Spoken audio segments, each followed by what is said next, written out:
Picture the most famous city in the world. Now fill it with 4 million people crammed so tightly together that in some neighbourhoods the walls between houses are thin enough to hear your neighbour's nightmares. Add fog so thick it turns the gas lamps into dim orange bruises floating in nothing. Add a river that smells like it's been dead for 100 years, which in some ways it has. Add coal smoke that settles on your skin and doesn't come off. Add horse dung piled so deep in the gutters that crossing the street is a negotiation you lose more often than you win.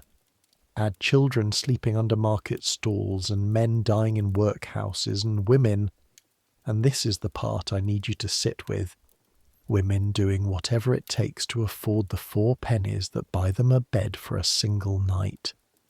That's London in 1888, the greatest city in the history of human civilization, capital of an empire so vast that, and this is actually true, the sun genuinely never set on it. Somewhere in the world, at every hour of every day, there was a British flag fluttering over something.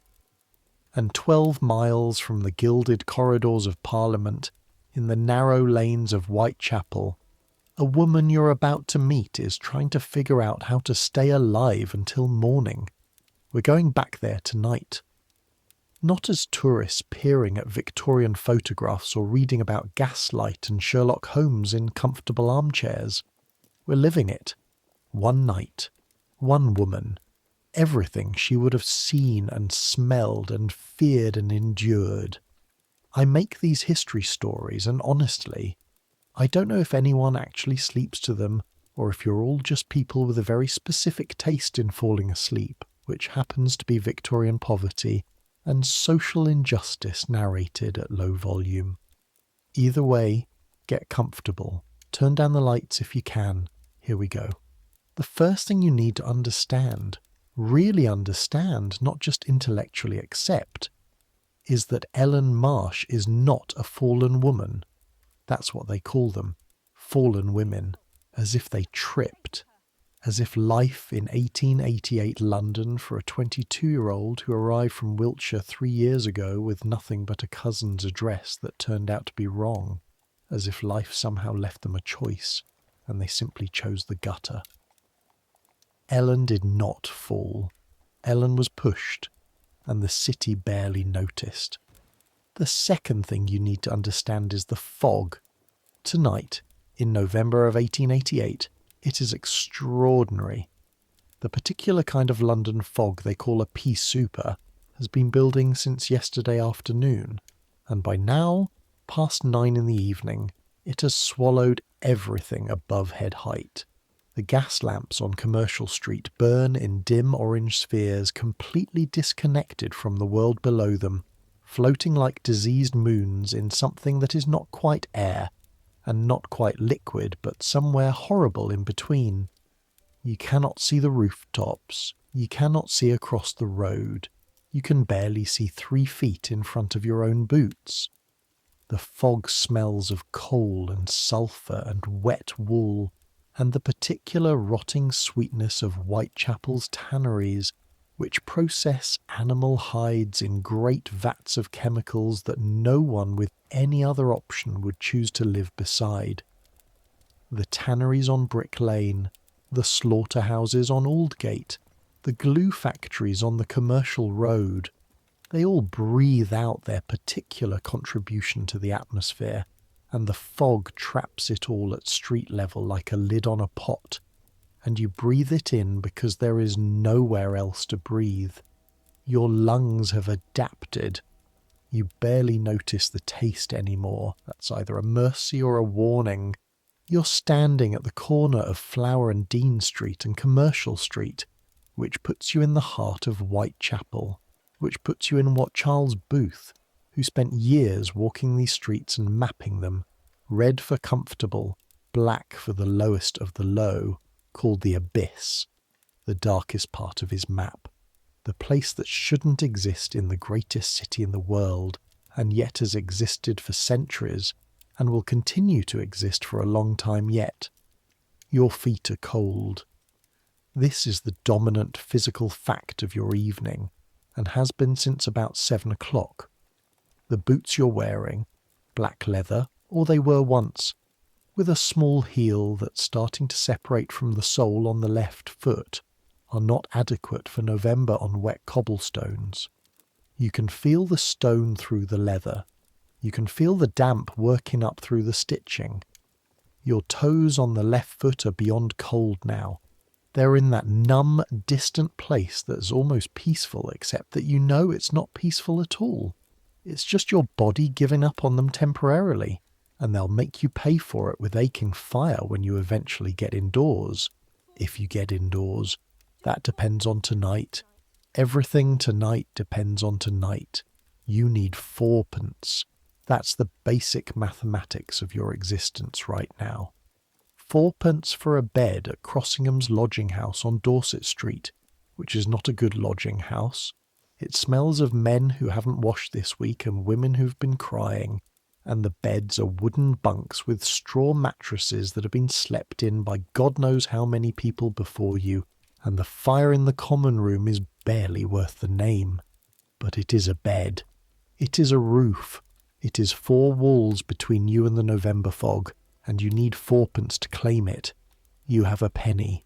1 penny currently in your left coat pocket, which you keep touching to make sure it hasn't somehow found its way out, which is an irrational fear, but the night does that to you. Makes you irrational.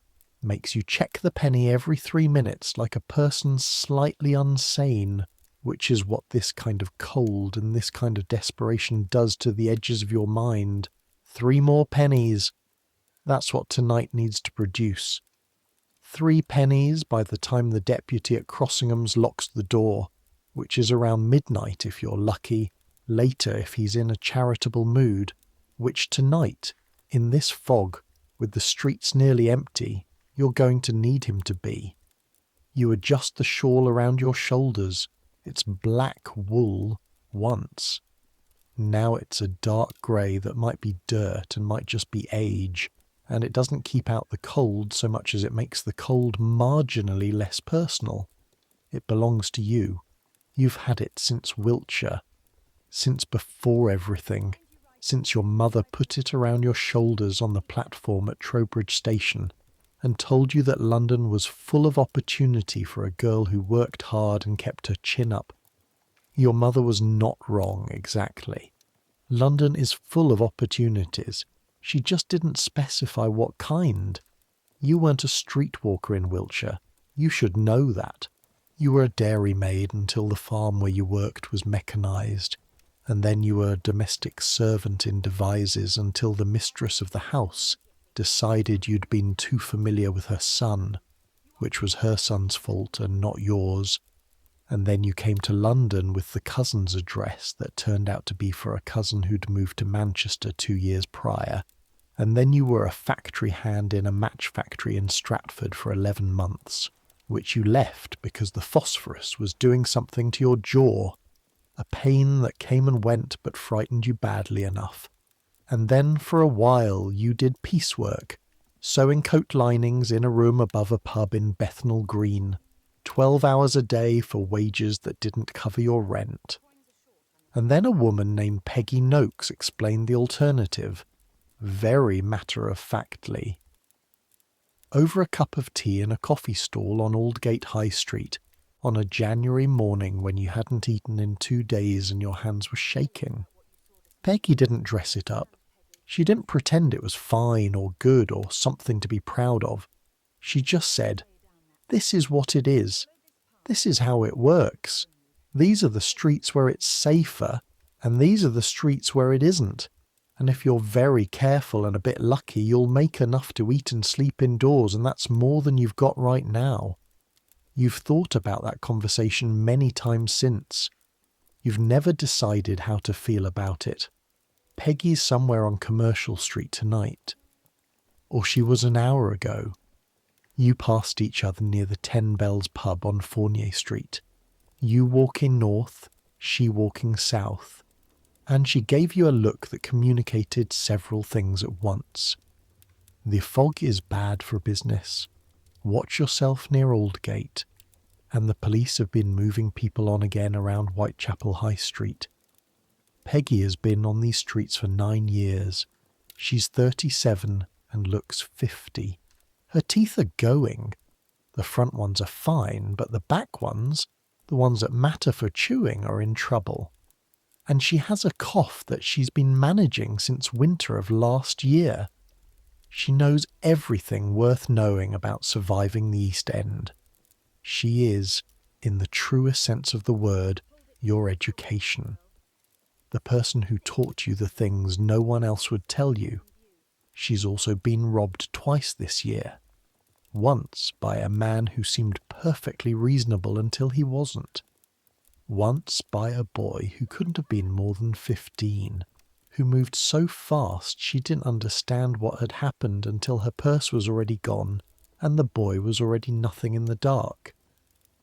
This is the context in which you stand on this corner on this foggy November night, trying to look like you're not as cold as you are, watching the street for anyone who might be walking with a particular kind of purposeful uncertainty that signals what you need it to signal. The street is almost empty. The fog does that. Keeps people indoors. Keeps the clerks and the foremen and the dock hands and the costermongers in their rooms or in the pub. Because moving through pea-soup fog is unpleasant enough when you don't have to, and genuinely dangerous when you're drunk. Men fall into the river on nights like this. They walk into horses they didn't hear coming. They tumble down stairs they knew were there but misjudged in the dark.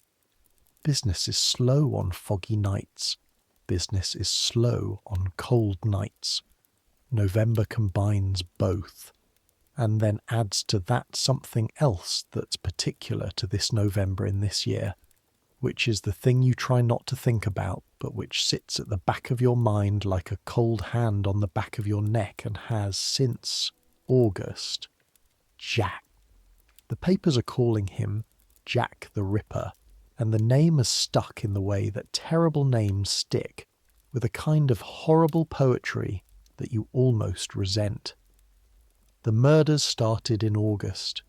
Mary Ann Nichols, Annie Chapman, Elizabeth Stride and Catherine Eddowes on the same night, the last Saturday of September, which was a night you remember very clearly because you heard about it the next morning, and you knew Annie Chapman slightly, not well, just to nod to on Dorset Street.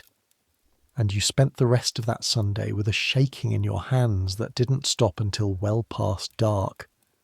It's been 5 weeks since the double murder.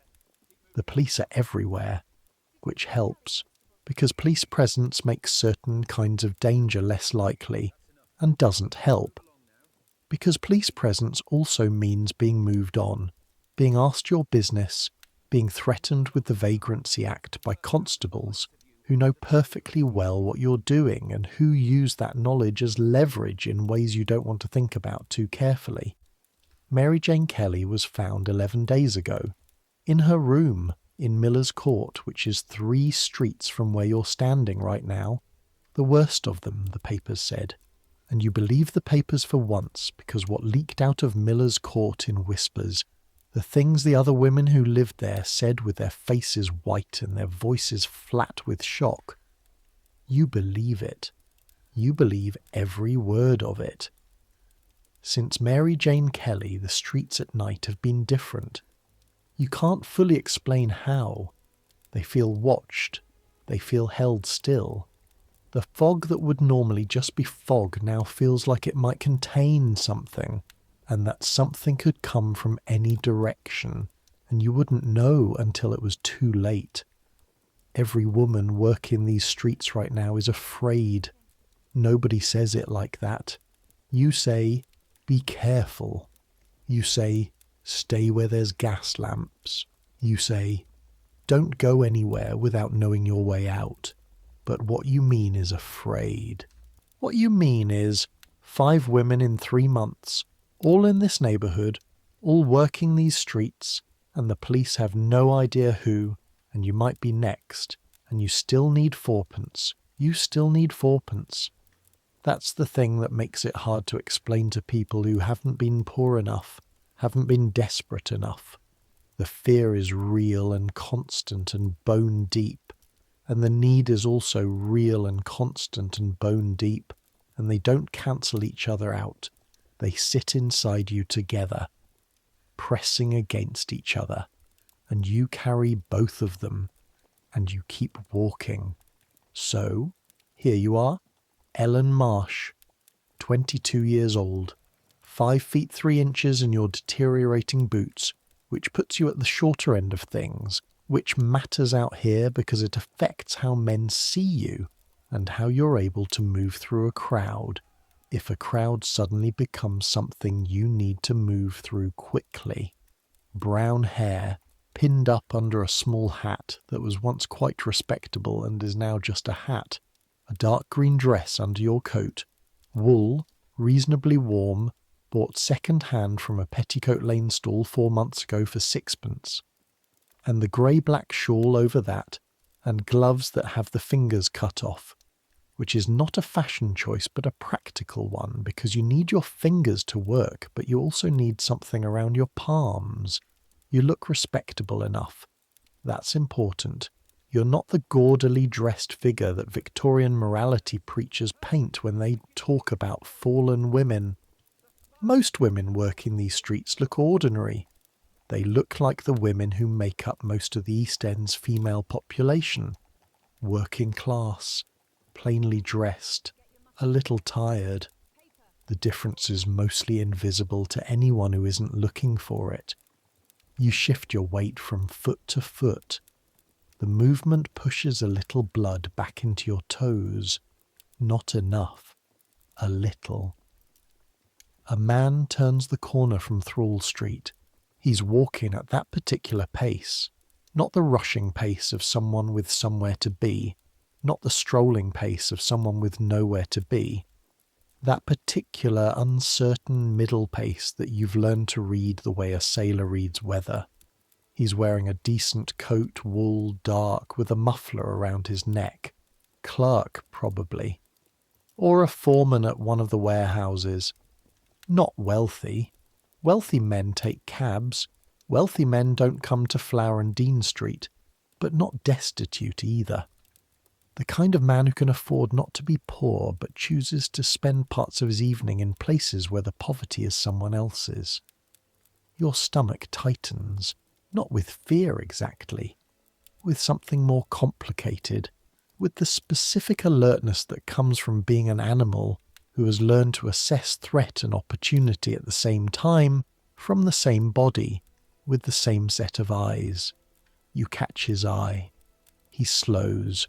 The negotiation that follows takes about 45 seconds and involves no more than 12 words between the two of you and a series of small movements, a tilt of your head, a shift in his shoulders, a slight rearrangement of how close you're standing, that communicate everything necessary.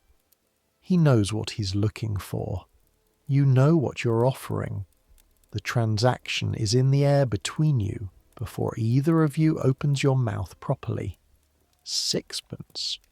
You get 6pence, which is more than you need for the bed and enough for supper besides, and you lead him through a gap between two buildings into a narrow court behind Thrall Street that is dark enough.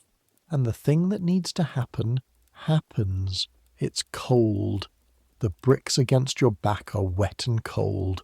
You keep your shawl pulled up around your shoulders, and you look at the rectangle of foggy sky above the roofline, the orange glow of the gas lamps reflecting off the clouds, and you think about nothing in particular, which is a skill you've developed, the ability to step slightly outside yourself for a few minutes, to observe rather than inhabit, and then it's over and he's already straightening his muffler and moving away before you've finished adjusting your dress. He doesn't say thank you. They rarely do. He doesn't say anything at all. He just goes back into the fog, back to wherever he came from, to whatever life he has on the other side of this alley, the life he doesn't tell his wife about. the life he doesn't mention to his colleagues at the ledger books or the loading dock. You stand in the court for a moment after he leaves. You count the coins. Sixpence. Real sixpence. Silver. Cold in your palm. You breathe out. You've now got 7 pennies in total, which is a penny and a halfpenny more than the bed costs, and enough for a bowl of soup at the coffee stall near the lodging house, which means tonight is better than some nights. But it's 9:30. You've been on the street since 7. You're cold and your feet hurt and you want to go inside, and you're not going inside yet because you know yourself well enough to know that if you go inside now you'll feel something about tonight, about the court behind Thrall Street and the man with the muffler who didn't say thank you. And feeling things about it is something you've learned to postpone as long as possible, to push into the space just before sleep, where it's less sharp, where it arrives already softened by exhaustion. So you keep walking. This is the other thing about the streets. They're not just where the work happens. They're where you go to not be alone with yourself. The movement, the noise, the endless complicated life of Whitechapel at night. It fills the spaces where thoughts would otherwise live. You move through it, and it moves through you, and you're part of something larger than just Ellen Marsh and her cold feet, and her complicated feelings about everything. Whitechapel High Street at 9:30 in November. Fog or no fog is still alive. The pubs are all going, and there are more pubs on this stretch than you could count without losing your place. The pub being the primary social institution of the East End, in a way that churches and libraries are for people who have the leisure for churches and libraries. The Princess Alice, the Britannia, the Frying Pan on Brick Lane, the 10 Bells, where you go occasionally for warmth, and because Peggy drinks there, and because the landlord, if not exactly friendly, is at least consistent in his indifference to what you do for money. Light spills out through steamed-up windows. You can hear singing from inside the Princess Alice, a music hall song, something from the Metropolitan or the Pavilion, a tune you know without knowing where you learned it. The sound is warm and ridiculous and briefly lovely. You don't go in. You can't afford to spend the sixpence on gin, and the moment you walk into a pub without money to spend you become the problem, the woman taking up space, the nuisance that the landlord eventually asks to leave. The street vendors are still out, or some of them. The chestnut seller on the corner of Whitechapel High Street and Osborne Street has his little brazier going. You can smell the chestnuts from 30 feet away. That burnt, sweet smell that in another life, another December, meant Christmas, and your father lifting you above the crowd at the Trowbridge Market to see the stalls, and the warmth from the brazier reaches you even here, just a suggestion of warmth, gone almost as soon as you feel it. A penny for a bag of chestnuts. You've got enough. But they'd be gone in 5 minutes, and the penny would be gone too, and the cold would come back just as bad, and you'd have bought yourself 5 minutes of warmth at the cost of the margin between enough and barely enough. You don't buy the chestnuts. The baked potato man is 2 streets east.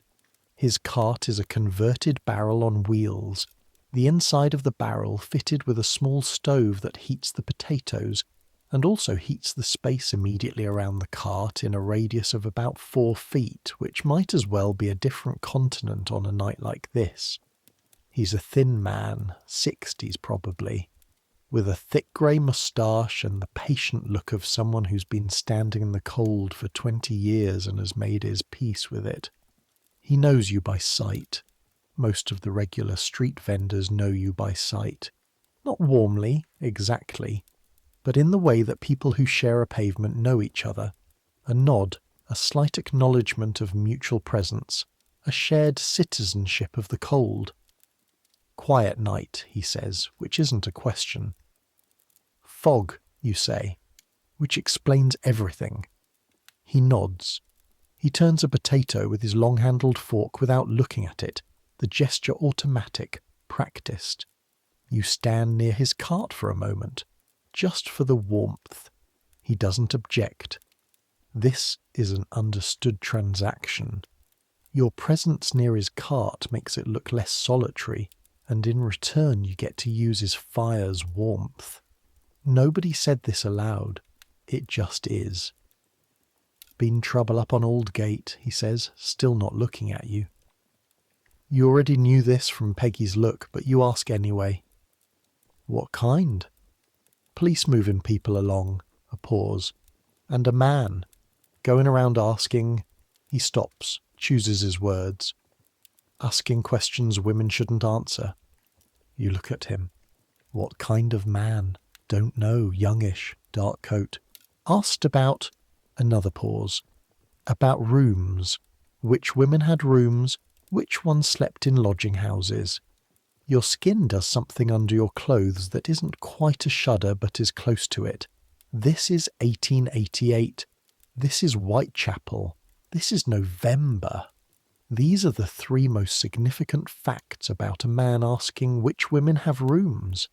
Because 4 of the 5 women who were killed had their rooms, or were living in lodging houses, or were found outside in the dark, and the particular intelligence of whoever is doing this.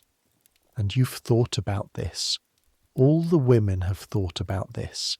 Because what else do you do with the terror except try to understand it? Appears to include knowing which women are most vulnerable. The ones with no one to miss them quickly. What did he look like, you say, quietly, like anyone? He turns another potato. His voice is flat, careful. That's the trouble, isn't it? You stand by his cart for another few minutes without speaking. The warmth from the stove reaches your hands through the cut-off gloves, just barely.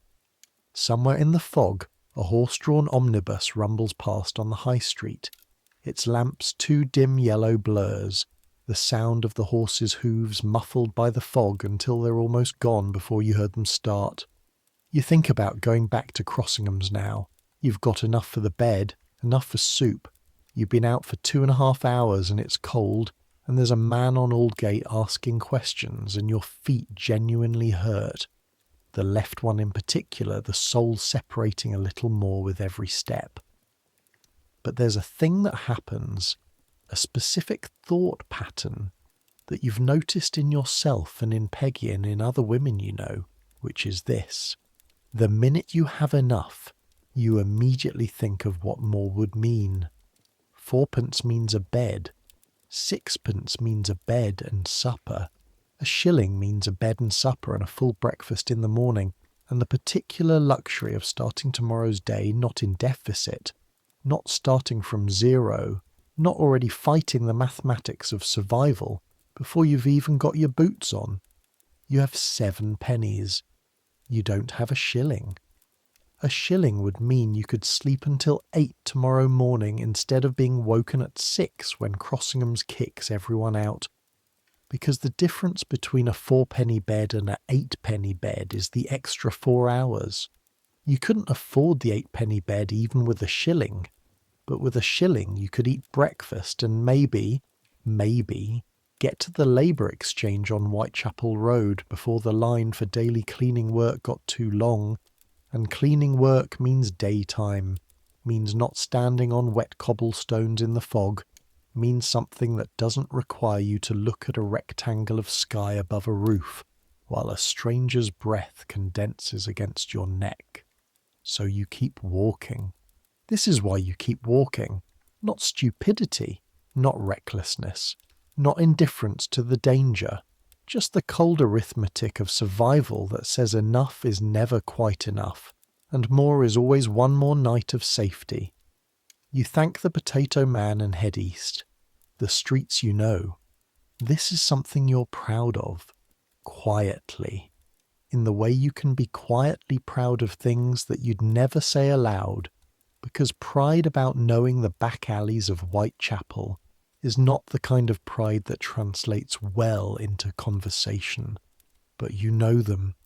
You know them the way a sailor knows the rigging, by feel, by memory, by the specific angle of this corner and the particular smell of that court, and the sound your boots make on the two loose cobbles near the entrance to Goulston Street that always wobble slightly underfoot.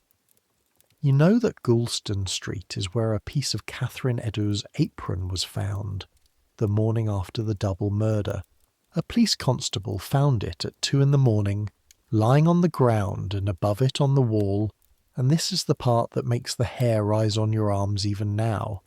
Someone had written in chalk, "The Uvers are the men that will not be blamed for nothing." The Metropolitan Police Commissioner had it wiped off before it could be photographed, for fear of inciting violence against the Jewish community in the East End, which was probably the right decision, and was definitely the decision that destroyed whatever evidence might have been there. You know this because everyone in the East End knows this. This story spread through Whitechapel in hours.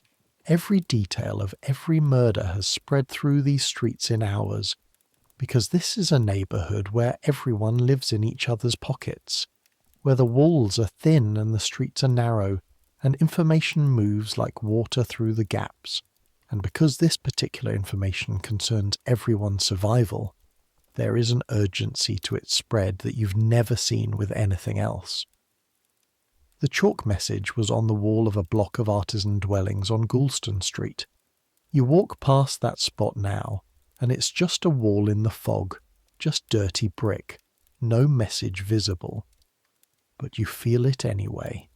Aldgate is busy by the standards of tonight. Busy meaning there are 6 or 8 other people visible between here and Aldgate High Street, which in normal November weather would seem sparse, but in this fog seems almost crowded. You can see the gas lamps along the commercial road as a dotted line of orange blooms disappearing into the grey. You can hear a coal cart somewhere, the heavy rumble of it, the horses breathing slow and heavy in the damp air. You see Nora Flannery near the corner of Aldgate High Street and Lehman Street, which is her corner, the way Flower and Dean is yours, loosely, as these things are loosely understood between you. Nora is Irish, 26, been in London 8 years, has 2 children in Bethnal Green being looked after by her sister, has a cough that she thinks is just a cough, but which Peggy quietly thinks is something worse. She's stamping her feet against the cold, her breath making small clouds in the fog. You nod to each other, the nod that means still here, still standing, all right so far.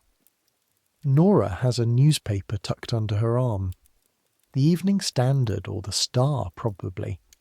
She reads everything she can get her hands on about the murders, obsessively, the way you can't stop pressing a bruise. You've done it too.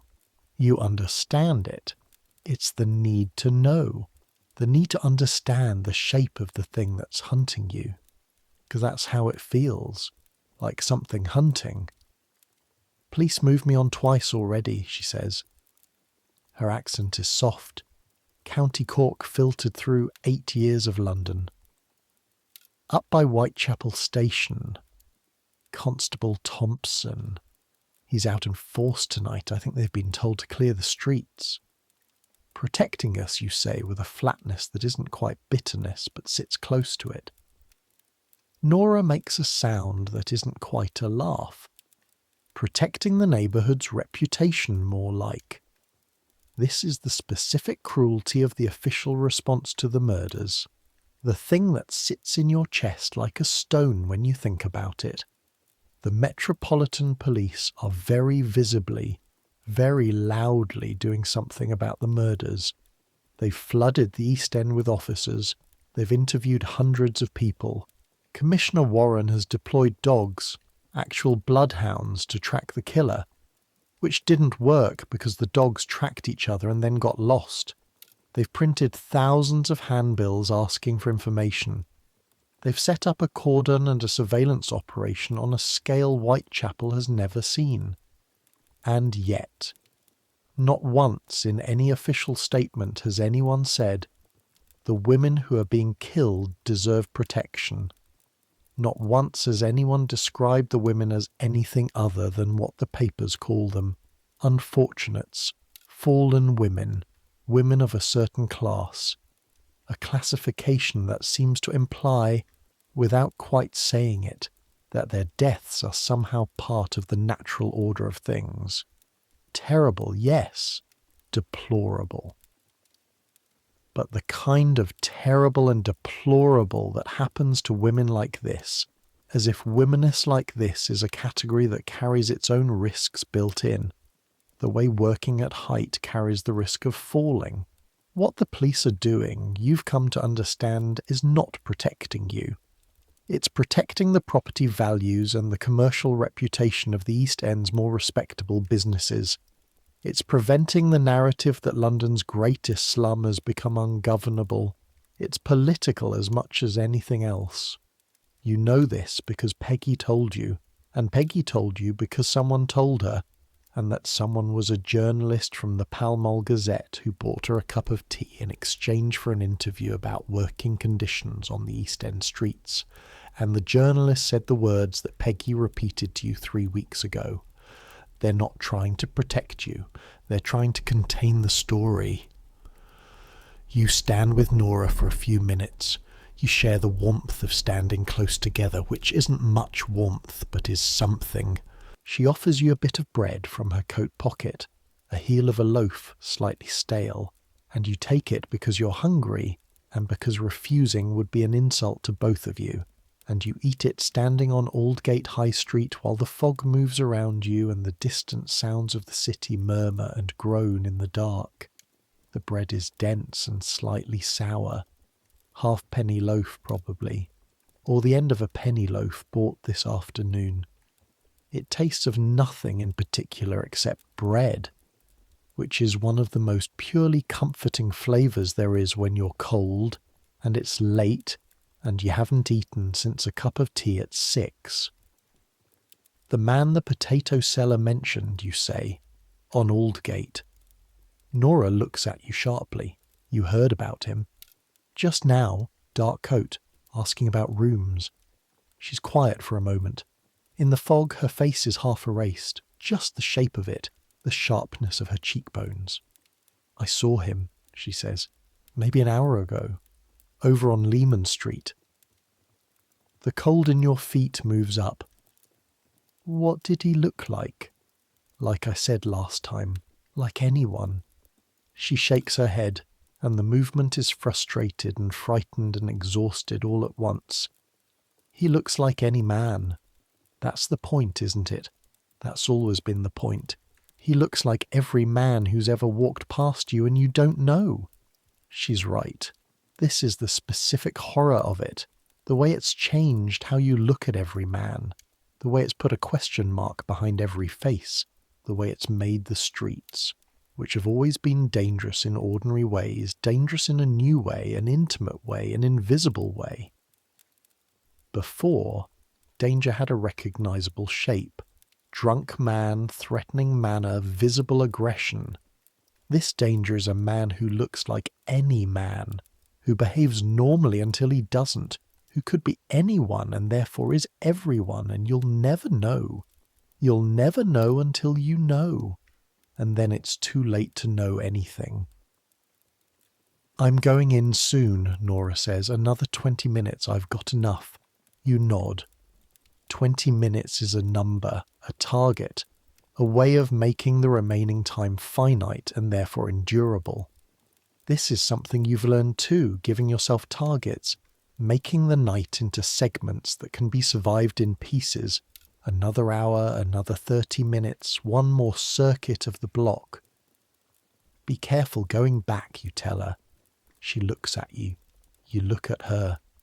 There's a whole conversation in that look about what careful means when you don't know what to be careful of, about how you tell each other to be careful the way other people tell each other to have a nice evening, as a ritual of care that acknowledges the reality without being able to fix it. You too, she says. You head north again, back toward Flower and Dean Street, back toward the territory you know best, because the territory you know best is marginally safer than territory you don't, or at least it feels that way. And feeling safer is almost as good as being safer when feeling is all you've got to work with. It's past 10 now. You know this because St. Mary's Whitechapel, which is the church you can sometimes hear from Dorset Street when the wind is right, has struck the hour in the last few minutes. The bells in the East End don't have the same resonance as the bells you've heard described further west, St. Paul's, the Abbey. They're thinner, older in a shabbier way, bells that have been rung in fog and poverty for centuries rather than in the clean air above money. But they mark the hours. They divide the night into something manageable. They remind you that time is passing even when standing still feels like the only possible option. You're tired. Your feet are beyond cold now. They're in a different category of cold, a kind of stiffness that isn't pain but is the thing that comes before you can't walk properly anymore. You walk on them because you have to, because stopping means getting colder, because movement is at least the illusion of agency. There's a coffee stall on the corner of Spitalfields Market. It's run by a man and his wife. The wife does the actual pouring while the man does something vaguely administrative near the tea urn.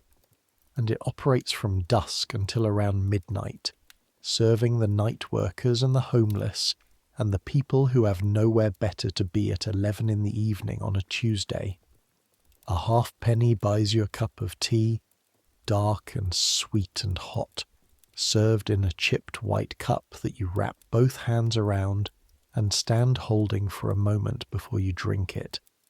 Just feeling the heat work through your palms and up into your wrists. The tea tastes of metal and too much sugar and is the best thing you've had today. The stall is a small congregation point. 4 or 5 other people are standing around it, all doing what you're doing, cupping the warmth, breathing in the steam, getting 5 minutes of respite from the cold. A dockhand on his way to an early shift. A woman with a baby wrapped against her chest. The baby's face turned inward, sleeping, or at least quiet. A young man who looks like he might be a newspaper seller, a stack of papers under his arm that he's failed to sell, the headlines blurred by fog and handling. An old man sitting on an upturned crate, drinking his tea with both hands around the cup, staring at the ground. You drink slowly. You make it last. Each sip is a few more seconds of warmth radiating through your chest, a few more seconds of your fingers feeling like fingers. The woman with the baby shifts slightly and the movement wakes the baby, who makes a small sound. Not crying, just the sound of a human being registering consciousness. And the woman automatically adjusts her grip, a reflex so practiced it barely qualifies as a gesture, just the body knowing what to do. She looks about 20, maybe younger. Her face has the specific blankness of someone who is too tired to express anything. You think, what brought her here, to this stall, at this hour, with a baby? You think, there are 1,000 possible answers to that question and none of them are comfortable. You think, she doesn't need your thoughts about her situation. She needs to get the baby inside and warm, and presumably she knows this better than you do. You finish the tea and hand back the cup.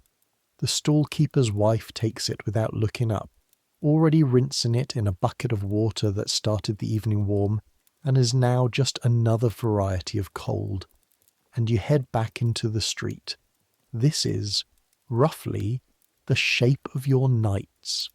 This movement, this circuit, the walking and the waiting and the brief transactions and the standing near things that are warm and the checking of the penny in your pocket. It is not dramatic. It is not what the novels written about women like you tend to describe. There are no novels written by women like you, only about them. usually by men who have never been cold enough or hungry enough to understand that desperation doesn't feel like passion. It feels like arithmetic. Just the constant grinding calculation of not quite enough and almost enough, and whether there's any way to make the numbers work. A couple, a man and a woman, walking together arm in arm, wrapped against the fog in matching wool, pass you on Flower and Dean Street. They don't look at you. You're invisible to them, which is both the rudest thing and the safest thing. Invisible women don't get harassed by the police. Invisible women don't get noticed by people who read the papers and see fallen women as cautionary tales rather than people. You've gotten very good at being invisible. You learnt it from Peggy, who learnt it from a woman called Old Sarah, who worked the Whitechapel streets in the 1860s, and who Peggy says knew more about surviving than anyone she'd ever met, and who died of typhus in 1874 in the infirmary on Whitechapel Road, alone but clean, and with her affairs settled, which Peggy describes as a good death by the standards available.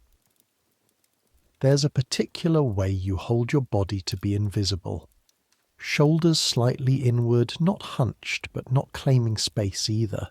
Pace steady, not purposeful enough to draw attention, not slow enough to look lost. Eyes forward, but not challenging. The face that means, I am simply passing through.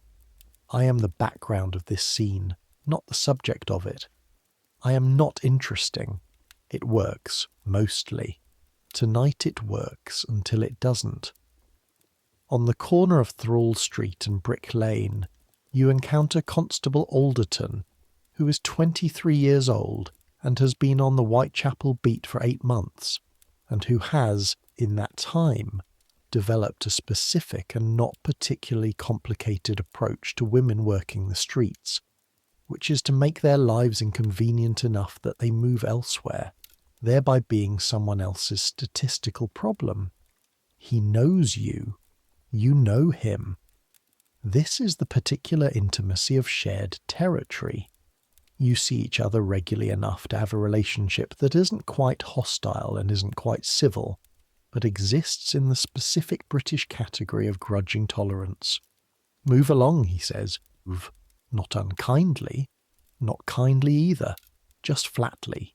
You're not doing anything. You're standing on a corner in a public street. But this is 1888, and you are a woman he's encountered before in circumstances that are not ambiguous, and that is apparently enough. I'm going to the lodging house, you say, which isn't true yet but will be shortly, which makes it a kind of forward truth. Then go. You go. Not because he has the specific legal right to move you on.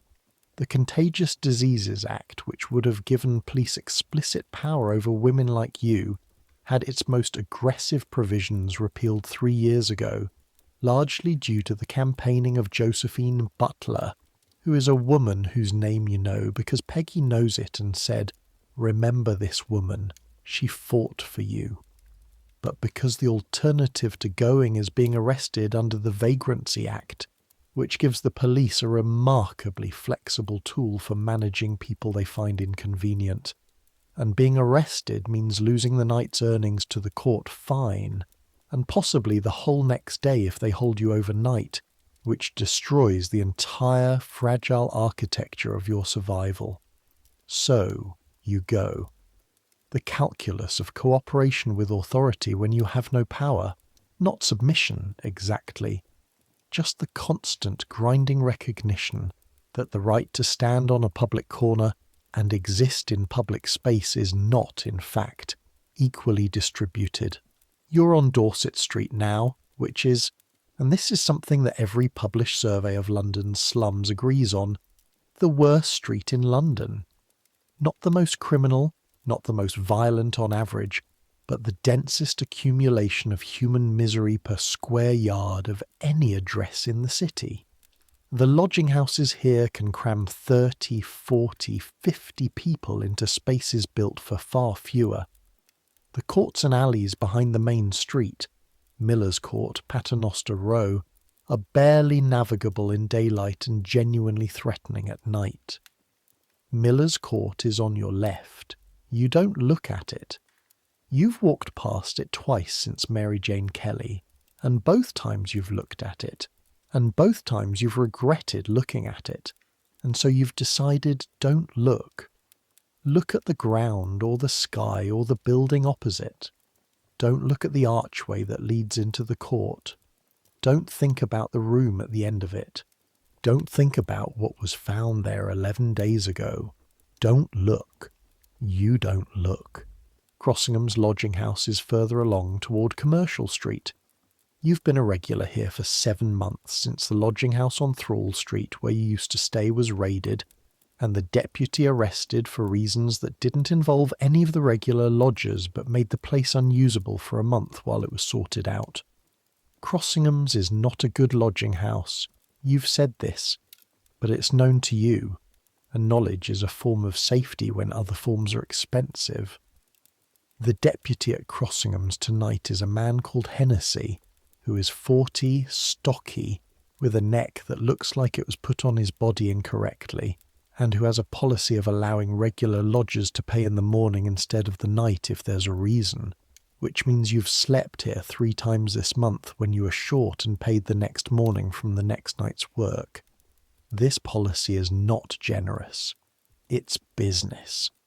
He knows you'll come back, knows you'll pay, knows your face.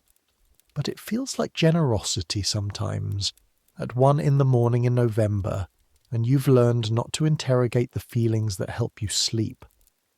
4pence, he says without looking up from his ledger when you come through the door. I've got it tonight. You count it out on the counter. 4 pennies. The specific small dignity of paying in full, in advance. He takes the money and makes a mark in his ledger and hands you a ticket, a small square of paper that functions as your receipt and your proof of residency for the night. And you go through into the common room. The common room at Crossingham smells of coal smoke and cabbage and bodies. There's a fire, an actual fire, wood and coal, burning in a grate that's large enough to warm maybe half the room adequately and the other half marginally. And the room is crowded with lodgers in various stages of their evenings. A group of men playing cards in the corner, a woman mending something by the fire, her needle moving quickly and automatically, a man asleep sitting up, his head back against the wall, his mouth slightly open, 2 women talking quietly near the door to the sleeping quarters. It's warm, relatively. Compared to outside, it's extraordinary. The warmth hits you when you come in, and your body registers it with something that isn't quite pleasure and isn't quite pain, but is that particular acute awareness you get when something you needed very badly is suddenly present. Your toes, defrosting, hurt. They'll hurt more in a bit, then less, then they'll be fine. This is a known process. You've been through it enough times. You take a spot near the fire, not the closest spot. That's taken by the woman with the mending, but close enough. You hold your hands toward the heat and feel it work through the cut-off gloves. Feel the stiffness in your fingers start to loosen. The 2 women near the sleeping quarters door are talking about the murders. You can catch pieces of their conversation, a name, a street name, a constable's number, without trying. Everyone is always talking about the murders. It's become the constant background of everything. The way coal smoke is the background of everything. The way you stop noticing it explicitly, but it's there in every breath. You're exhausted. Not just physically, though the cold does something to your body that regular tiredness doesn't.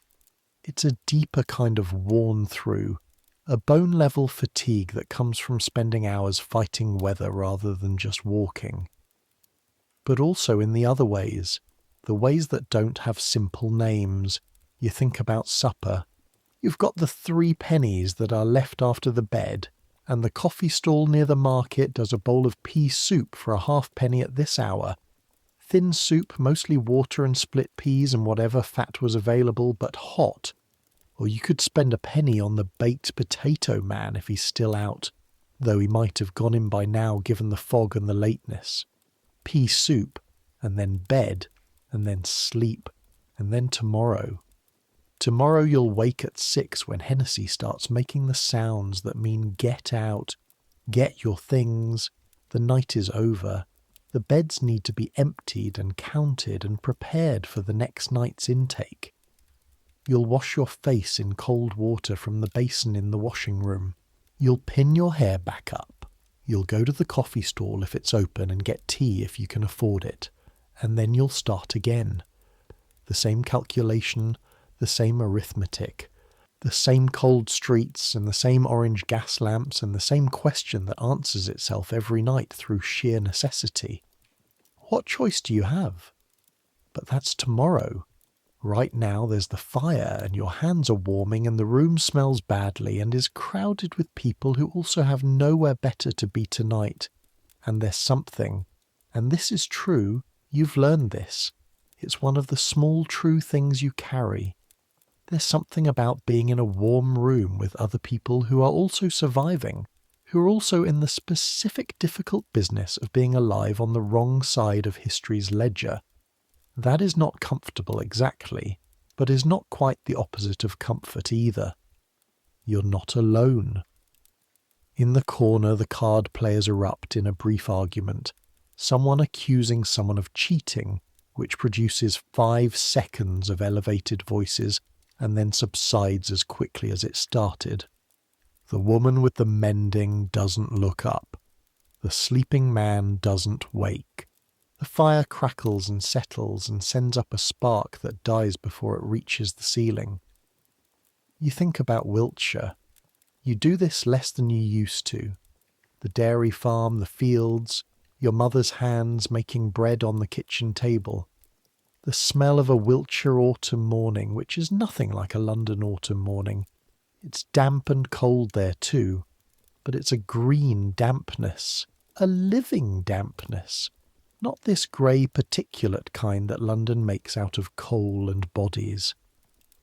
The church at Trowbridge where you were baptised and confirmed and where your grandparents are buried. You were going to be a dairymaid your whole life. That was the plan. Or no plan exactly. It was simply the trajectory of your life. Visible from birth. The same trajectory as your mother and her mother before her. Not a bad life. A hard life, but a known one. The machine that replaced you in the dairy cost £40 and never called in sick and didn't require wages or housing or food. The farmer who bought it wasn't a cruel man. He was just a man who did the mathematics that everyone who owned things was doing in the 1880s, the same mathematics that was making the cities swell and the countryside drain, that was turning agricultural labourers into factory hands and factory hands into the surplus population of London's East End. You didn't choose any of this. You were moved by forces so large you couldn't see their edges. And here you are, in Crossingham's common room on Dorset Street in Whitechapel, with warm hands for the first time tonight, and 3 pennies in your pocket, and the thought of pea-soup pulling at you, and tomorrow to be got through, and the day after that, and so on indefinitely until something changes or something doesn't.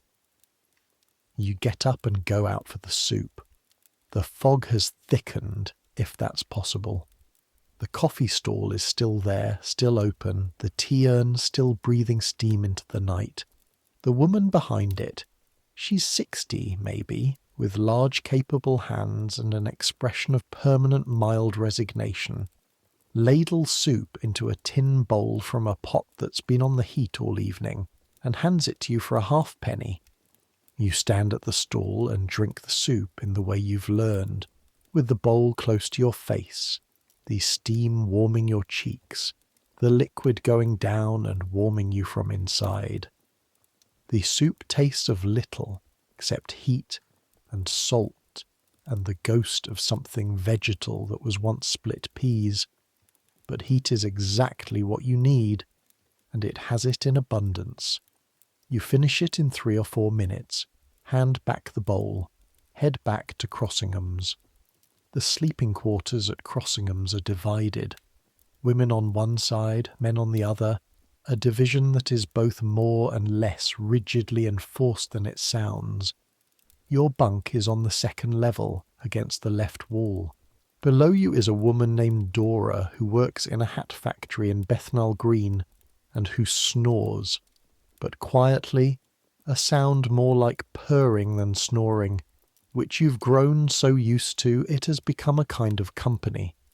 You take off your boots, gently, because of the left sole, which needs to be coaxed rather than pulled, and line them up under the bunk where you can reach them quickly in the morning. You unwrap the shawl and fold it and put it at the foot of the bed where it will serve as extra cover. You don't fully undress. Nobody fully undresses in a lodging house, not because it's against the rules, just because undressing means being more vulnerable than the room warrants, and also because getting dressed again at 6 in the morning in the cold is harder when you've been undressed. You lie on your back. The straw mattress is lumpy, and there's a spring in the mattress below you, Dora's mattress, that squeaks when she moves, which she does periodically throughout the night, the squeaking coming up through the wooden slats of your bunk. The ceiling is low and dark and stained with years of candle smoke. A single tallow candle is burning in a holder at the end of the room, casting barely enough light to navigate by. The sounds of the room settle around you. Someone turning over, someone coughing softly, the creak of wood in the cold. Your feet still hurt, the low aching throb of thawed toes. Your back hurts in the specific way it always hurts after long hours standing on cobblestones. Your shoulders ache where you've been holding tension all evening, the physical manifestation of the alertness required by the streets, the constant low-level readiness that you don't relax until you're inside, and the door is between you and the night. You let yourself feel it now, the evening, the man with the muffler, the alley, the cold bricks, the sixpence. You've gotten skilled at the compartmentalization required to function, to move through the alley and then walk normally and talk normally and stand near the potato man's cart and drink soup and pay for the bed. But in here, in the relative safety of the bunk at the end of the night, you give yourself a few minutes to let it be what it is. Not a catastrophe, not something you pretend away, just, this is what tonight was. This is the thing that bought the bed. This is the economy of your life right now. You don't have to like it. You just have to acknowledge it honestly and then let it go, the way you let the sixpence go into the halfpenny for soup and the 4 pennies for the bed. Give it its value and then move on. You think about the man asking about rooms, about Nora's face when she talked about him. You think about Mary Jane Kelly. You didn't know her well. You knew Annie better, knew Annie's voice, knew the particular way Annie sat on the step outside Crossingham's with her tea and looked at the street. But you'd seen Mary Jane several times. She was younger than you, younger than most. She had a way of looking at you directly, full eye contact. That was unusual in these streets where most people have learned to look slightly past each other. You think, she had a room. She was killed in her room. A room that was supposed to be safer than the street. There's no safe. You've known this intellectually for a long time. Tonight, lying in this bunk with the tallow candle at the end of the room and Dora's snoring coming up through the slats, you feel it in a different way. Not intellectual, physical. In the sternum, in the place where fear lives when it's been there long enough to become structural. There's no safe. There's just less dangerous. And less dangerous is enough to work with. Less dangerous is what you have. You close your eyes. The sounds of the room continue, breathing, coughing. The distant sound of the city outside, a voice somewhere, a cart on cobbles, the particular sound of London at night that never completely stops, just changes register. Somewhere Nora is walking back to her lodging house. Somewhere Peggy is in the 10 Bells, or already in her room on Fashion Street. Somewhere in the East End's particular geography of survival, the women you know are making their way through the dark. You open your eyes once more. The candle is burning lower. In an hour it will go out and the room will be dark except for whatever grey light comes through the small high window. You think you are 22 years old, which is young objectively, which contains objectively the possibility of something different than this. You don't know what, you don't know how, but 22 is young, and you came from Wiltshire on a train with hope in your chest. Misguided, naive hope. Hope that knew nothing about what was waiting for it. And that hope hasn't entirely gone. It's just altered. It's become something more cautious and more specific. Less about the city providing opportunity, and more about you constructing your own way through, one night at a time, one calculation at a time, one morning of not quite enough, but enough to keep going at a time. That'll do. For now, that'll do.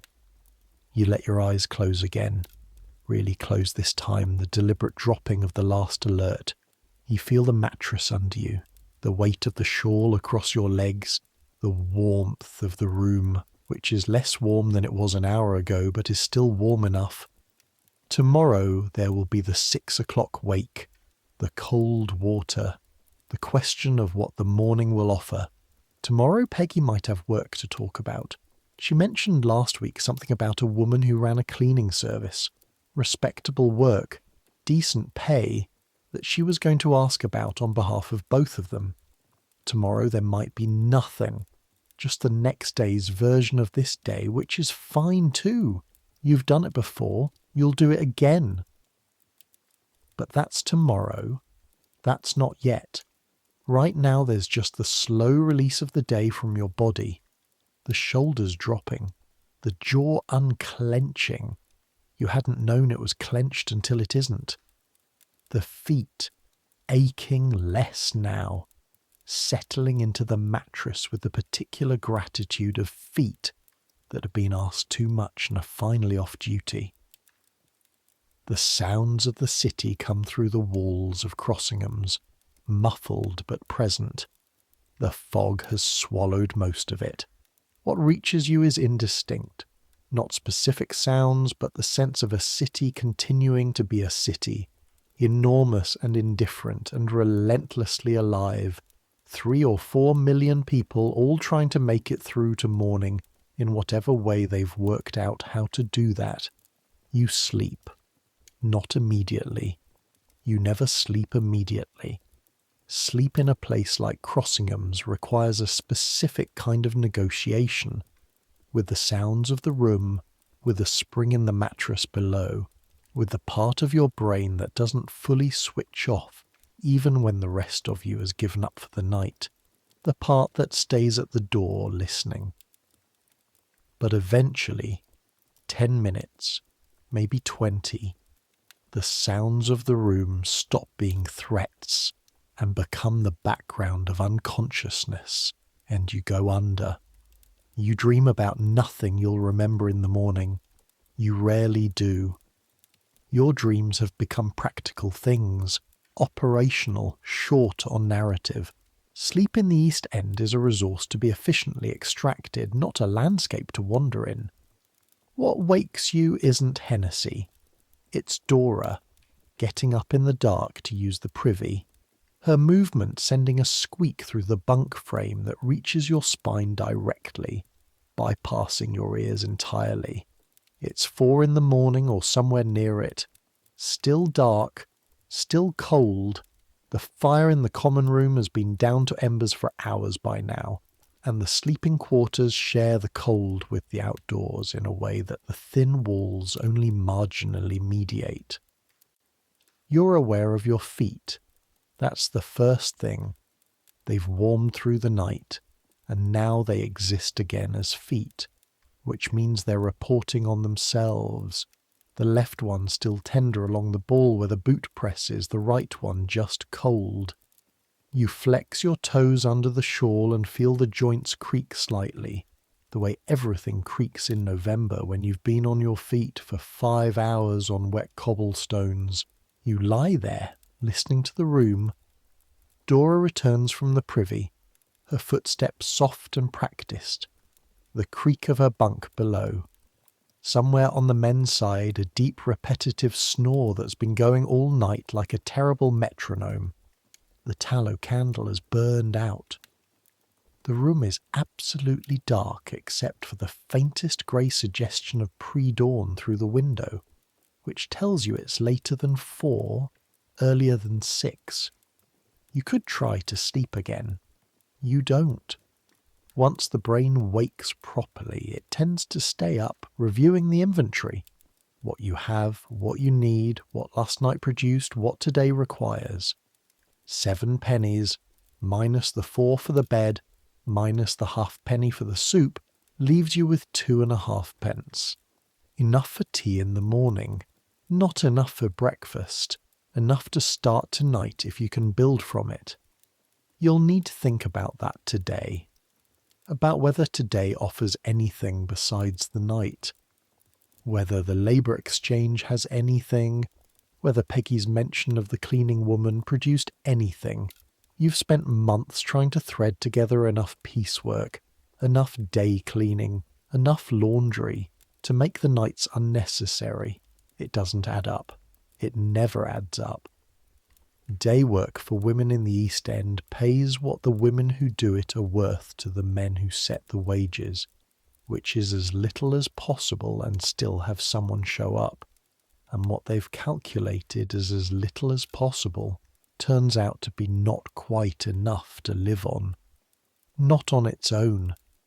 Not in London in 1888, where a 4-penny bed and a halfpenny soup and a penny for bread, and the cost of keeping your boots from completely disintegrating, and your dress from becoming literally unwearable, means you need at minimum 1.5 shillings a day to stand still financially, and day work for women doesn't pay 1.5 shillings, and the difference between 1.5 shillings and what day work actually pays gets filled in by the nights. This is arithmetic that a lot of social reformers understand intellectually, and very few of them understand in the bone. You lie in the dark and do the arithmetic the way you do every morning, not because doing it changes anything, but because the doing of it is a form of control, a way of imposing order on the part of your life that responds to order. The rest of it, the contingency of it, the weather dependence and the randomness of who walks past and whether the police are out and whether tonight is safe or not. That part doesn't respond to anything except itself. But the arithmetic you can do, 2.5 pence in hand, need to generate at minimum 1 shilling over the course of today and tonight to be ahead by morning. Ideally more. Ideally build a small buffer, which you've managed twice in the past 3 months. Once when you had 4 good nights in a row in September and ended the week with 10 pence clear of expenses. Once when a man gave you a full shilling on top of the agreed rate for reasons he didn't explain and you didn't ask about. 10 pence clear. That's what buffer looks like.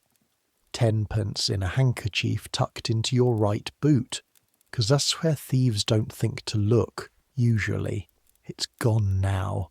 The 10 pence. It went in October when you were sick.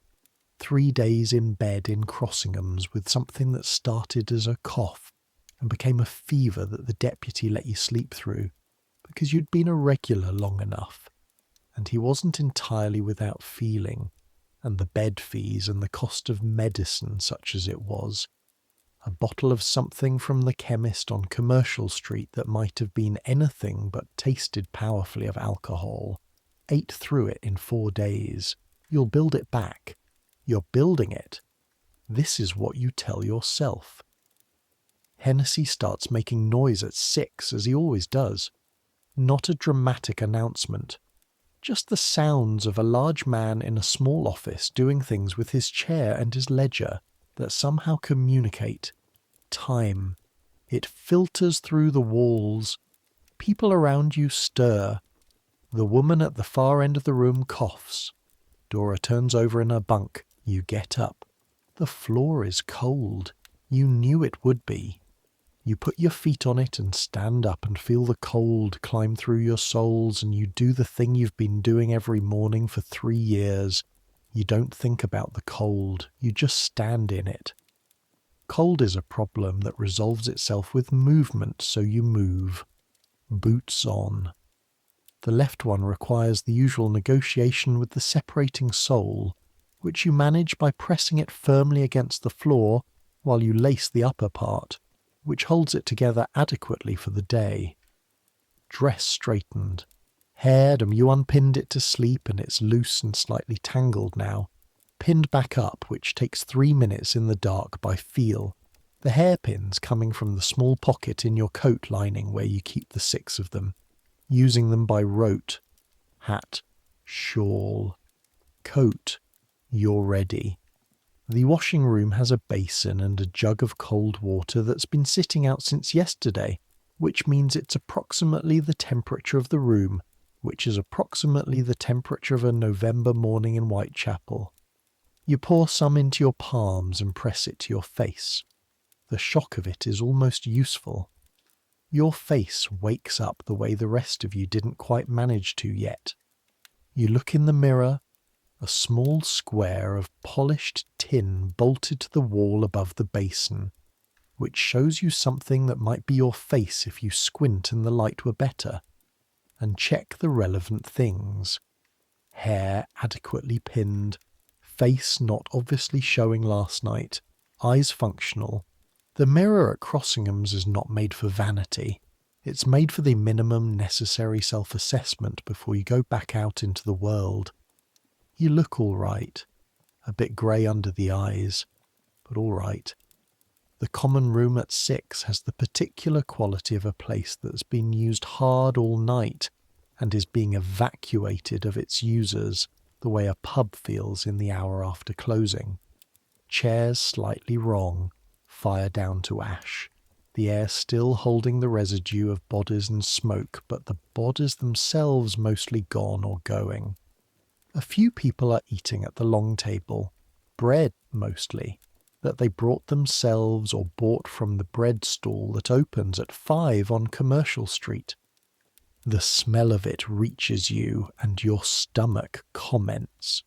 You have enough for tea and nothing else right now, which means breakfast is deferred until something changes. The tea stall on Spitalfields Market is open when you get there. The same woman as last night, or possibly a different woman.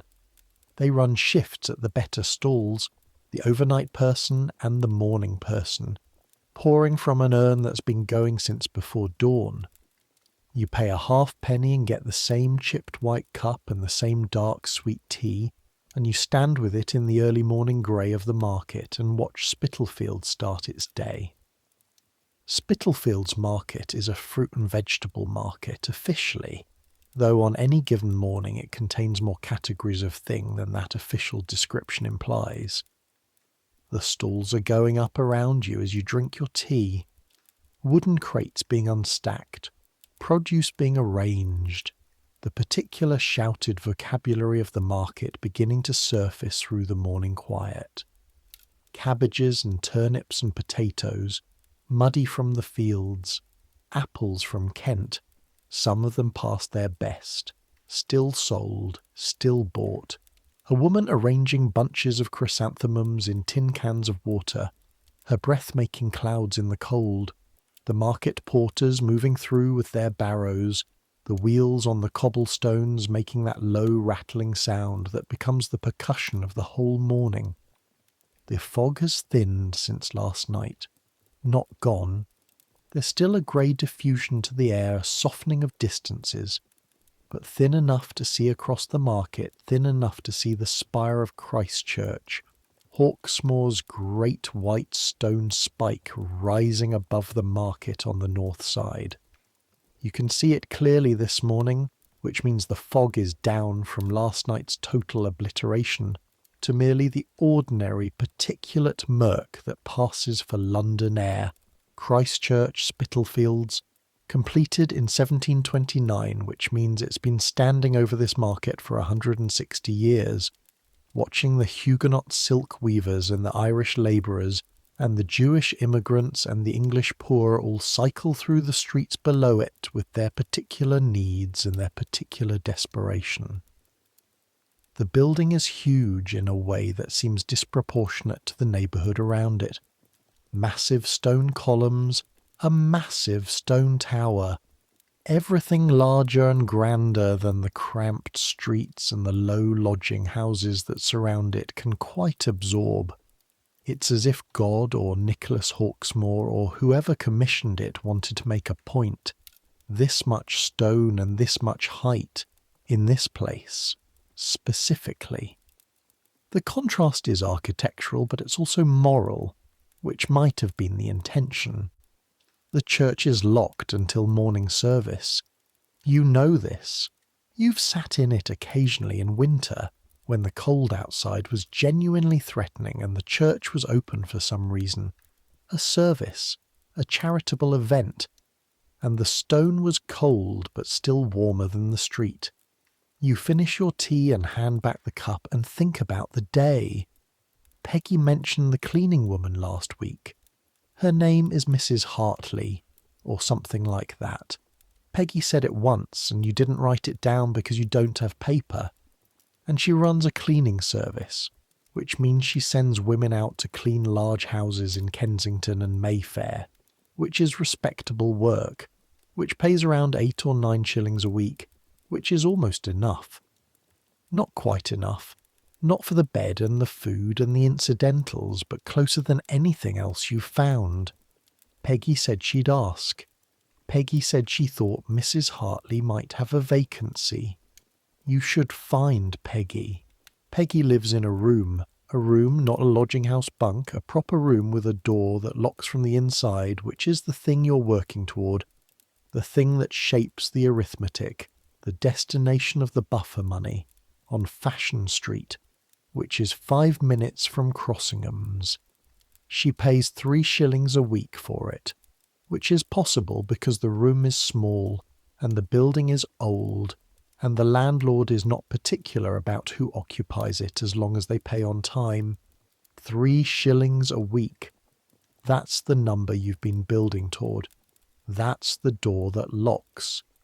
You walk to Fashion Street through the Waking Market, past the costermongers setting up their barrows, past a man selling newspapers from a pile so fresh the ink is still coming off on his fingers, past a group of children who should probably be in school, but are instead doing something complex and rule-governed near a drain that you don't try to understand. Fashion Street is not what its name implies. It's a street of workshops and lodging rooms and a small synagogue and a few shops, and it smells in the mornings of the leather working that goes on in the basement workshops, and of bread from the bakery 2 doors down from Peggy's building, which is the one genuine amenity of Fashion Street. The smell of bread from the bakery every morning, warm and yeasty and briefly convincing you that the world is manageable. You knock on Peggy's door, 2nd floor, the door with a piece of red ribbon tied to the handle. Not decoration, just so Peggy can find a door in the dark, and wait. A pause, then footsteps, then the sound of the lock being drawn back, which takes a moment because Peggy uses the lock. She always uses the lock. She looks at you with the morning face that she never apologizes for and shouldn't have to. A face that has been awake for approximately 30 seconds and is not ready to perform. "You're early," she says. "I was up." She steps back to let you in. The room is small, 10 feet by 12, roughly. with a window that looks onto a brick wall and a small fireplace that she's kept going through the night, the embers still alive enough to warm the room. There's a chair and a table and a bed that fills most of the remaining space, and a shelf on the wall with 3 books and a tin box that contains things you've never asked about and she's never mentioned. The books are a Bible, a copy of Mrs. Beeton's Book of Household Management, which Peggy acquired because it contains information useful to her work, and also because she finds it funny in ways that she sometimes explains and are indeed funny, and a novel you don't know the title of because the cover is gone and the spine is so cracked you can't read it. It's warm in the room. The warmth wraps around you when you come in and you realise, as you always do in here, how cold you've been, how the cold has been such a constant presence that you stopped processing it as a specific sensation and it became just the background condition of existence. And then you come into a warm room and your body suddenly knows. Peggy puts the kettle on. She has a small spirit lamp for this, a luxury that represents one of the more considered investments of her savings. And you sit in the chair while she sits on the edge of the bed.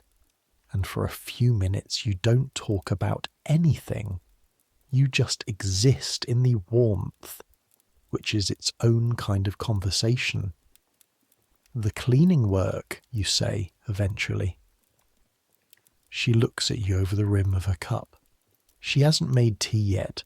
The kettle isn't boiling, but she's holding the cup preparatorily, the way some people hold things they intend to fill. I spoke to her yesterday morning, she says. Mrs. Aldridge. So it was Aldridge, not Hartley. You make a note of it. Aldridge. She's got 1 vacancy. Kensington, Tuesday through Saturday, 7 to 3, 8 shillings a week. 8 shillings. You do the arithmetic automatically. 8 shillings is 96 pence. Divided across 5 days, that's roughly 19 pence a day. The bed at Crossingham's is 4 pence. Food, if you're careful, is another 5 or 6 pence. That leaves 8 or 9 pence clear per working day. Over 5 days, that's 40 to 45 pence. Nearly 4 shillings. Over a month, that's 16 shillings of buffer, theoretically. Theoretically. In practice, there are always expenses that arithmetic doesn't account for. The boot that needs resoling, the cough medicine, the day you can't work because something happens. But 8 shillings is something. Is it gone? You ask. She said she'd hold it until end of the week. If I could recommend someone. Peggy looks at you steadily. I told her about you. Something moves in your chest, warm, but carefully so because you've learned not to let hope run too fast ahead of reality. What did you tell her? That you're reliable and you learn quickly and you're from the country, which she prefers. She thinks country girls work harder than London girls, which is rubbish, but it works in your favour. A pause.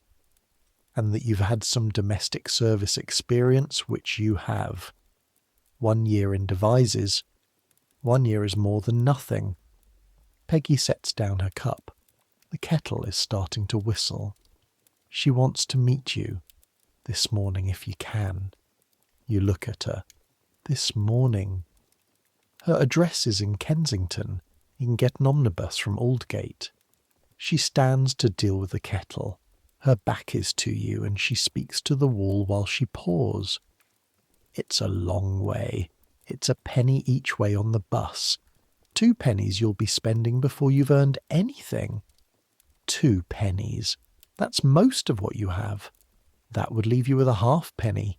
But if she gives you the work, Peggy continues, turning around with 2 cups, you'll have something you can build on. Real something. Tuesday to Saturday, regular wage. References if you need them later. She hands you a cup. And we can figure out the Sunday and Monday nights to make up the difference until you've got enough for a proper room. You look at the tea. You look at her face, which is giving nothing away except the thing it always gives away, which is that she means it, that she's thought about this, that she's not offering something she doesn't believe in. This is what Peggy does. She doesn't save people.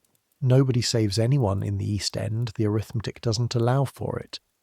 But she offers information and practical assistance, and the occasional cup of tea in a warm room, and she does it with the matter-of-fact practicality of someone who was offered similar things once, by someone she doesn't name, and who understands the value of not making it sentimental.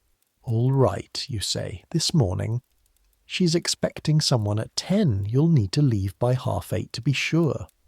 She looks at you with the assessing look she gets sometimes. Your boots. You look down at them. The sole on the left one, she says. Come here.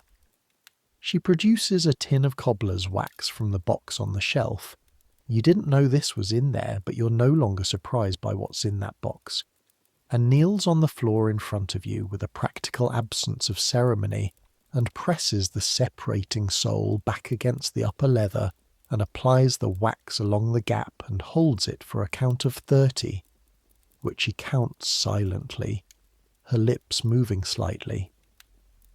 Then she stands up and wipes her hands on a cloth and says, "It'll hold for today.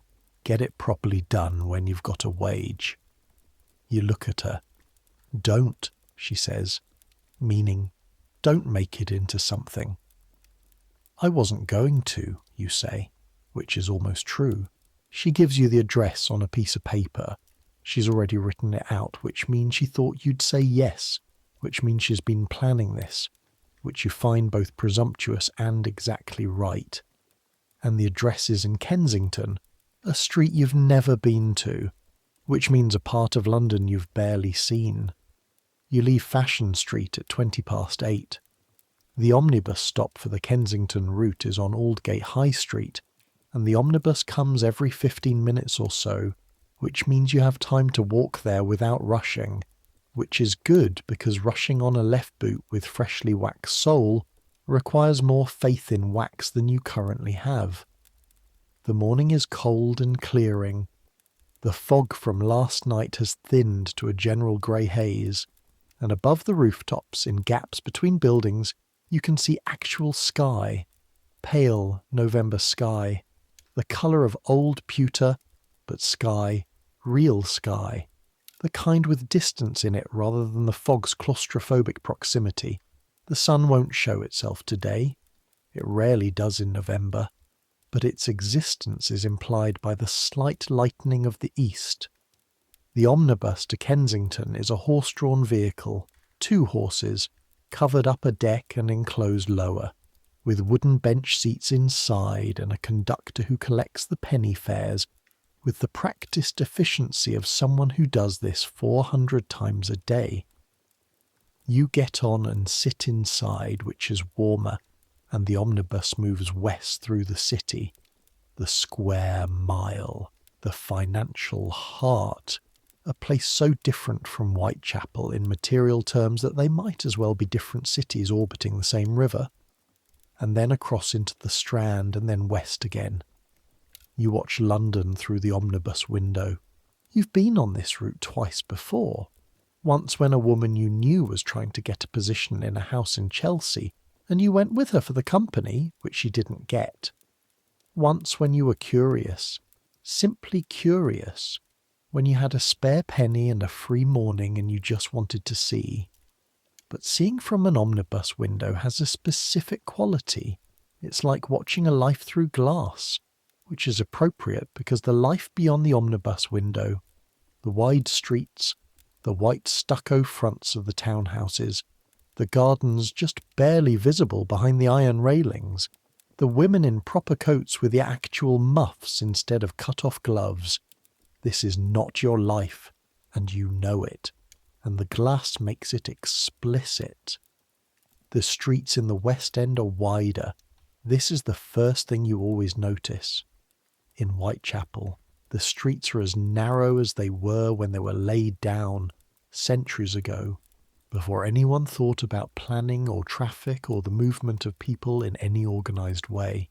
Here, someone thought. Someone decided that a street should be wide enough for two carriages to pass each other comfortably, that the pavements should be separate from the road and properly paved, that the building should stand back from the street slightly rather than leaning over it. The buildings are white or cream stucco rather than brown brick. They have columns in some cases. They have steps up to the front doors with wrought iron railings on either side, and the steps are freshly whitened. Someone whitened those steps this morning. Someone came out very early with a stone and whitened them. And there are window boxes, even in November, with evergreens in them that cost money to maintain and money to plant, and money to replace when they die. This is what money does to a street. Money makes it wide and pale and deliberate. You feel your own clothes more acutely as the omnibus moves west. Your dress, which is presentable in Whitechapel, which is, by the standards of Dorset Street, quite good. It is visibly, unmistakably, a working-class dress in this context. The wool is plain, the cut is practical. You don't have a muff. Your hat is clean but not new. Your shawl is grey. You're dressed like what you are. In Whitechapel, what you are is ordinary. On this omnibus moving through Kensington, you're a category problem. Too well dressed to be clearly a servant. Not well enough dressed to be clearly respectable in this neighbourhood's terms. You exist in the gap between categories that the West End finds slightly uncomfortable. You hold the paper with Mrs. Aldridge's address and look at it, and look at the street outside, and the omnibus stops and you get off. The address is a 4-storey house on a residential street, set back slightly from the pavement, with the requisite whitened steps. The street is quiet in the way that expensive streets are quiet. Not empty, just composed, the noise organised into appropriate categories. A carriage here, a servant with a basket there, the sound of someone playing piano somewhere inside a house, the notes coming through a window, something by Beethoven possibly, something with structure and intention. You stand at the bottom of the steps and hold the paper and look at the door, which is black and has a brass knocker in the shape of a lion's head that has been polished recently enough to still hold its shine.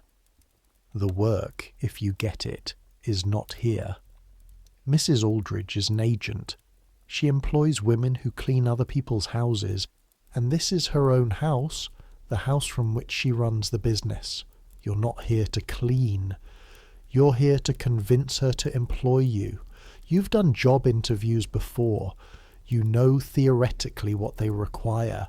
You know that what you're about to do is present a version of yourself that emphasizes the relevant qualities, reliability, willingness, experience, and does not emphasize the irrelevant ones, which in this context means Crossingham's lodging house, Flower and Dean Street at 10 in the evening, the man with the muffler and the sixpence. You are capable of this. You've always been capable of this, of wearing the version of yourself that fits the room you're entering. It's not dishonesty exactly, or it's the particular dishonesty of survival, the same dishonesty that everyone performs when they perform themselves to an employer. You go up the steps and use the brass lion. The woman who answers is not Mrs. Aldridge, but a maid of about 14 who shows you into a hall, clean, warm, smelling of beeswax and the ghost of toast from breakfast, and asks you to wait. The hall has a coat stand with 3 coats on it, and an umbrella stand with 2 umbrellas, and a painting of a Scottish loch that seems to be the default painting in halls like this. There's a chair which you don't sit in, because you weren't told to sit, and standing seems safer. The floor is polished wood and a runner of patterned carpet, the kind of hall that announces modest comfort, not wealthy, but deliberate. Mrs. Aldridge comes in 5 minutes. She's a tall woman, 50 or so, with grey hair pulled back in a way that's not unkind but is very definite. She's wearing a dark wool dress, good quality, and she looks at you with the look of a person who interviews people for employment regularly enough to have developed a system of rapid assessment that you are currently being put through. "Miss Marsh," she says. "Yes, ma'am." "Peggy Noakes spoke well of you." Not a question. Not quite a compliment either. Just a fact being laid on the table. She did. She did. A pause in which she continues looking at you in the systematic way. "You had a position in domestic service. Devizes." "Yes, ma'am. Mrs. Henderson's household. Kitchen work primarily, and some general cleaning. 11 months before I came to London." "Why did you leave?" You've prepared for this question. The answer you've prepared is, "Circumstances at home required me to seek better wages in London," which is technically true if you interpret circumstances broadly, and home to mean her situation generally and not any specific address. You give this answer in the tone of someone who has given a truthful answer, which is the tone that works, which is the tone you've practiced. Mrs. Aldridge looks at you for another moment. Then she says, "References. This is the difficult part. Your reference from Devizes is genuine but 3 years old, and the address on it is your mother's house, and your mother has not heard from you in 2 years, because you haven't written, because what would you write?" "I have a written reference from my previous position," you say, and produce the paper from your coat pocket. You've kept it. You've kept it folded in the coat pocket lining through everything, because a reference is a document that takes you back to before and connects you to a version of yourself that has standing in the world. She reads it. You watch her read it. The handwriting on the reference is Mrs. Henderson's, neat and slightly old-fashioned, saying that Ellen Marsh was employed in her household for a period of 11 months, that she was reliable and hard-working, that she left in good standing. "This is 3 years ago," Mrs. Aldridge says. "Yes, ma'am." "What have you been doing for 3 years?" Here it is, the question that everything hinges on, that you've been working toward an answer for since Peggy mentioned this meeting. You've been doing piecework, you say. You've been doing laundry. You've been doing whatever work was available. Day work mostly. And it's been irregular, as day work is, and you're looking for something regular now. This is not a lie, exactly. It's the selection of truths that form a coherent and non-catastrophic picture. You have done laundry. You have done piecework. The selection omits certain other categories. Mrs. Aldridge looks at you for a long moment. A long moment. The hall is very quiet. Outside, on the street, a carriage passes, the sound of it coming and going. "The work is Tuesday through Saturday," she says, 7 in the morning. The houses are in Kensington and Chelsea. You take the morning bus, work until 3, 8 shillings a week paid on Saturday. You don't move your face. "Yes, ma'am." "You'd need to be punctual. My clients pay for reliability. If you're not reliable, I have no use for you." "I understand." Another moment. She's looking at your boots. You keep your face neutral. The waxed sole is holding. The boot looks passable. It looks like a boot. "Can you start Tuesday?" she says. Something catches in your chest. Sharp and warm. You keep it out of your face. "Yes, ma'am." She gives you the address of the first house, a Mrs. Cavendish in Thurlow Square, and the name of the woman who will let you in, who is the cook housekeeper there and who, Mrs. Aldridge says, has been known to be difficult. But that's not your concern. Your concern is to clean what you're told to clean and be out by 3. You leave the house on the Kensington street and stand on the whitened steps for a moment with the address in your hand. Tuesday, 8 shillings. Regular. It's not salvation. You know this.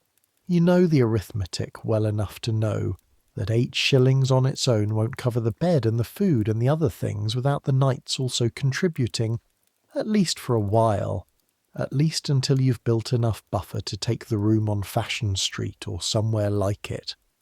You know that Mrs. Aldridge's continued goodwill depends on a version of you that can be maintained indefinitely, which is possible but requires effort. You know that the cook-housekeeper in Thurlow Square is apparently difficult. But Tuesday, 8 shillings, the door with the lock. You walk back toward the omnibus stop on the feeling of it, of having been given something definite, of having walked through a black door with a lion knocker and come out with the thing you came in without. The feeling is not happiness exactly. You've been in London long enough to be cautious about feelings that arrive before the thing is real, but it's adjacent to it. It's the particular lightness of forward momentum, of the arithmetic shifting slightly in your favour, of one variable in the equation changing in the right direction.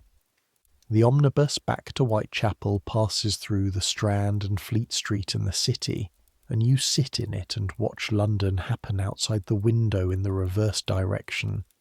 The white stucco giving way to the brown brick, the wide streets narrowing, the composed quiet of money giving way to the complicated noise of everything else. At Aldgate you get off. You're back in the smell of Whitechapel, the tanneries, the market, the particular density of too many people in too little space, and your body adjusts to it automatically, the way it adjusts to everything it's been given enough time to adjust to. This is yours. These streets, this smell, these sounds, not in the way you chose it, but in the way that places become yours through years of knowing them, through the knowledge of which cobblestones wobble and which corners to avoid at what hours and where the warmth is when you need it. You find Peggy at the coffee stall near Spitalfields Market at noon. She's eating a baked potato and looking at the market the way she sometimes looks at it, the way she looks at most things, with a watchfulness that isn't suspicious exactly but is thorough, the assessment of someone who is always checking their environment for information. She sees you and reads your face. She can read your face better than you can by now, and she nods, just once, before you've said a word. Tuesday, you say. Good. She offers you half the potato. Eat. You eat. The potato is still hot in the centre, fluffy and simple and real, and you stand at the coffee stall in the noon grey of Spitalfields and eat half of Peggy's potato, and think about Tuesday, and the feeling of it is, you keep coming back to the feeling of it. The feeling is that something has opened slightly. A window, not a door. A window, air coming through. The afternoon is yours, which doesn't happen often, and which you don't always know what to do with.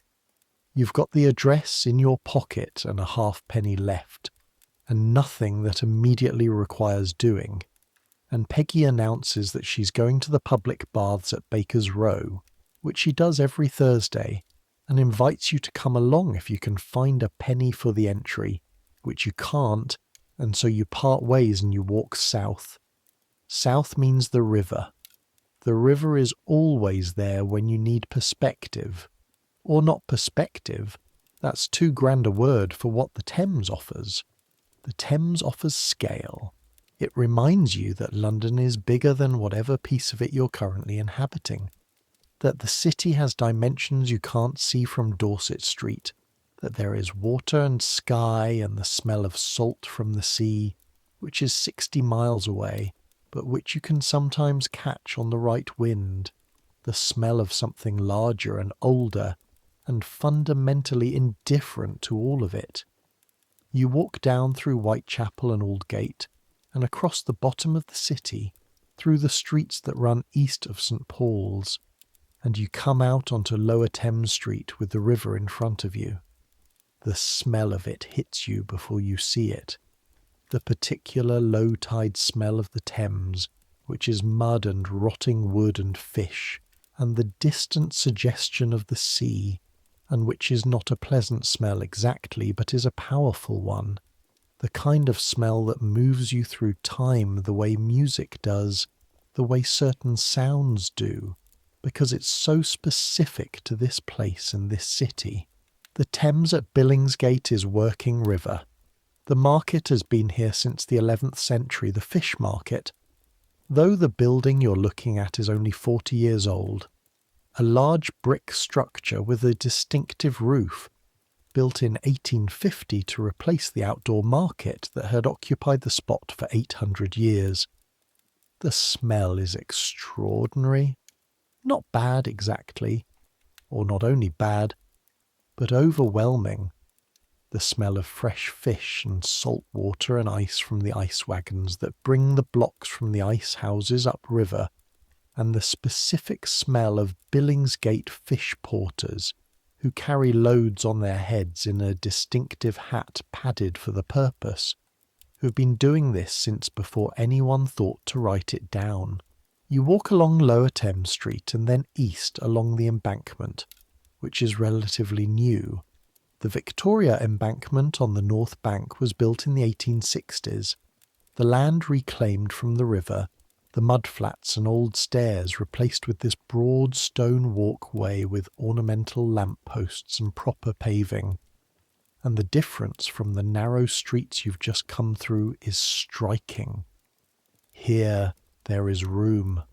Here there is the specific Victorian confidence of a city that has decided to improve itself, that has taken the medieval mess of the riverbank and replaced it with something ordered and deliberate. You walk east along the embankment until you reach London Bridge, which is not the London Bridge you read about in the old histories.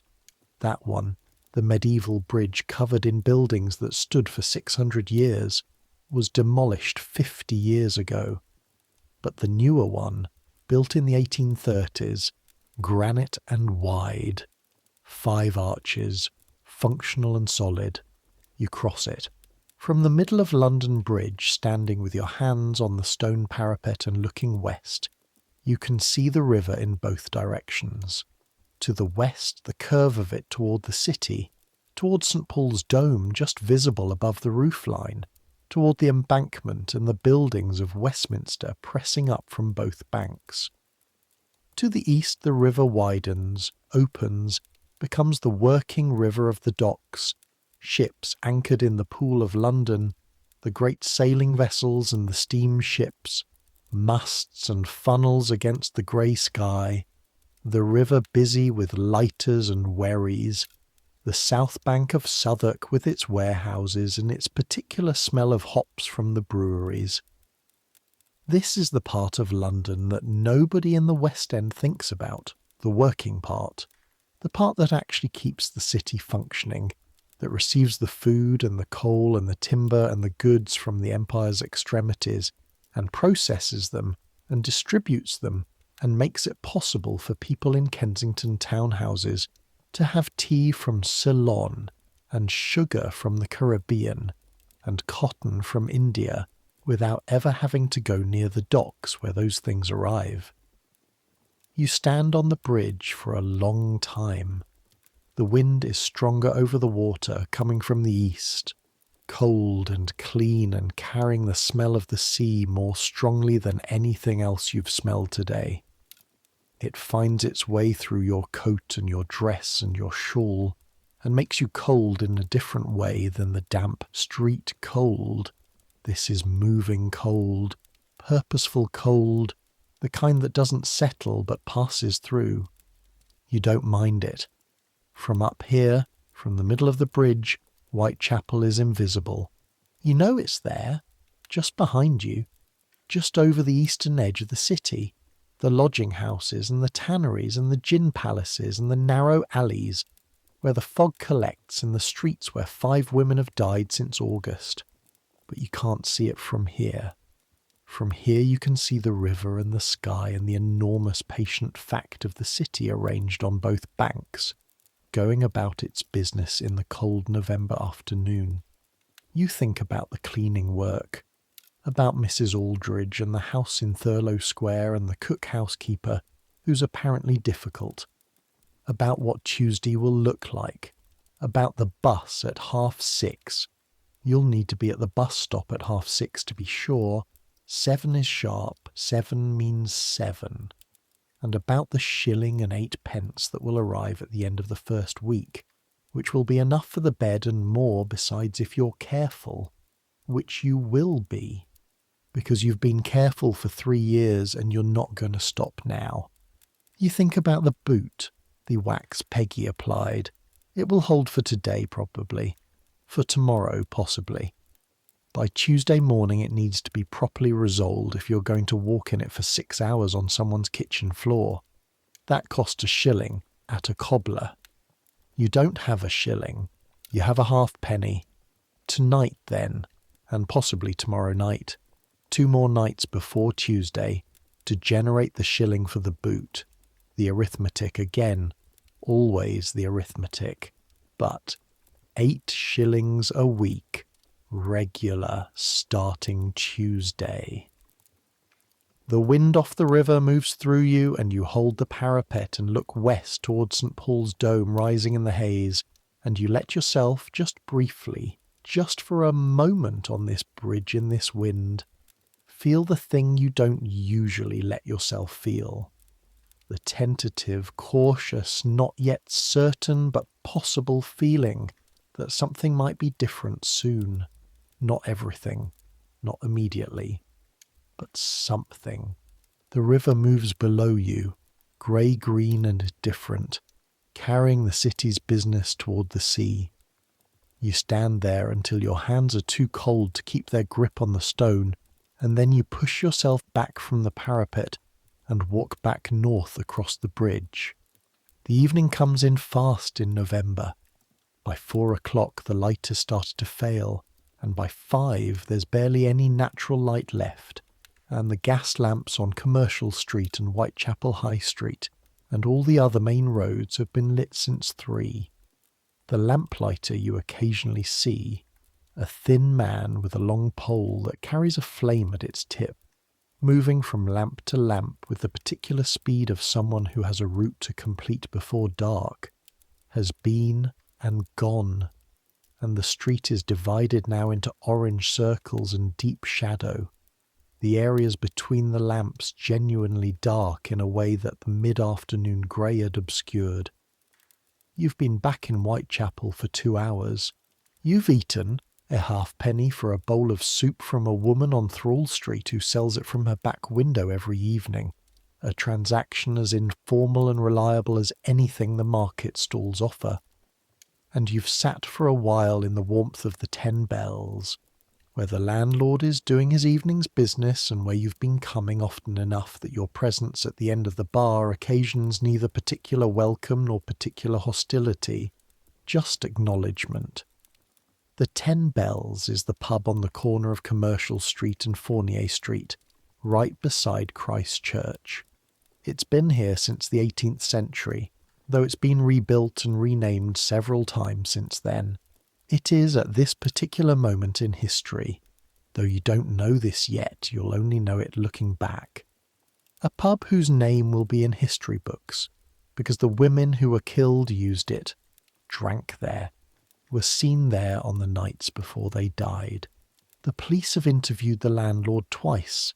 They've interviewed the regulars. They've created in this particular pub a kind of contamination of the known, a place where the ordinary evening activity of drinking a glass of gin is cross-hatched with the awareness that you're in a room that the investigation has passed through. You don't drink gin. You've had a halfpenny cup of tea, which the bar will sell alongside the proper drinks, for the women who can't afford the proper drinks and the men who are pacing themselves. Peggy is there. She's at the bar talking to a man you don't know, short, dark-haired, wearing a coat that's slightly too large for him. looking at Peggy with a particular combination of self-consciousness and false ease that men project when they're trying to seem like they know exactly what they're doing. He's a potential customer. You can see Peggy running the assessment in the particular angle of her shoulders. She catches your eye across the bar, a small nod. Everything's fine. You look away. Give her the space. Outside, the fog hasn't returned to night. The wind off the river has kept it clear, which is unusual for November and welcome. The gas lamps throw clean orange light and sharp shadows, and the street is visible, and you feel marginally less hunted in a clear night than a foggy one. You can see who's coming. You can see what's approaching. This is worth something. This is, in the specific economy of safety available to you, worth quite a lot. You know what tonight is. You've known since this morning, since you counted the halfpenny and thought about the boot. Tonight is a working night, because the boot needs resoling before Tuesday, and that costs £1, and £1 doesn't appear from nowhere. You leave the 10 bells at 7. The streets are busy tonight, busier than last night. The fog kept people indoors last night, and the clear night has brought them out. Men from the docks and the workshops and the counting houses and the warehouses, men whose week runs Monday through Saturday, and who have the few shillings they've been given or found or coaxed loose, and who are spending their Thursday evening the way they spend all their evenings, in the pubs and around the street corners and occasionally in the alleys behind Thrall Street, with a woman who needs what they have and has what they need. You work steadily. That's the word that feels most accurate. Not waiting exactly, because waiting is passive, and what you do requires a particular kind of active engagement with the environment. Watching, reading, positioning, the calculation of approach and acceptability and risk that happens in seconds and that you do now without full conscious awareness, the way a craftsman's hands know the material. 3 hours, 2 transactions, 18 pence in total. Add the 2 pence you had. That's £1 and 8 pence. You could stop. You have enough for the boot and the bed. You could stop right now and go back to Crossingham's and lie in the bunk and think about Tuesday. You keep going. Not for money, or not only for money, for the feeling that tonight has not yet decided what it is, for the particular quality of the clear November street that is, right now, manageable, that feels like something you can move through rather than something you have to survive. And then, on the corner of Commercial Street and Flower and Dean, at 9:45, something changes. You don't see him first. You hear something, or not exactly a sound, but the absence of sound. The way the street seems to change density slightly. The way your animal brain registers something that your conscious brain hasn't processed yet. And you look. There's a man standing in the shadow of the building opposite, standing very still. Not the way a drunk man stands still, which involves a kind of effortful balance. This is different. This is deliberate stillness.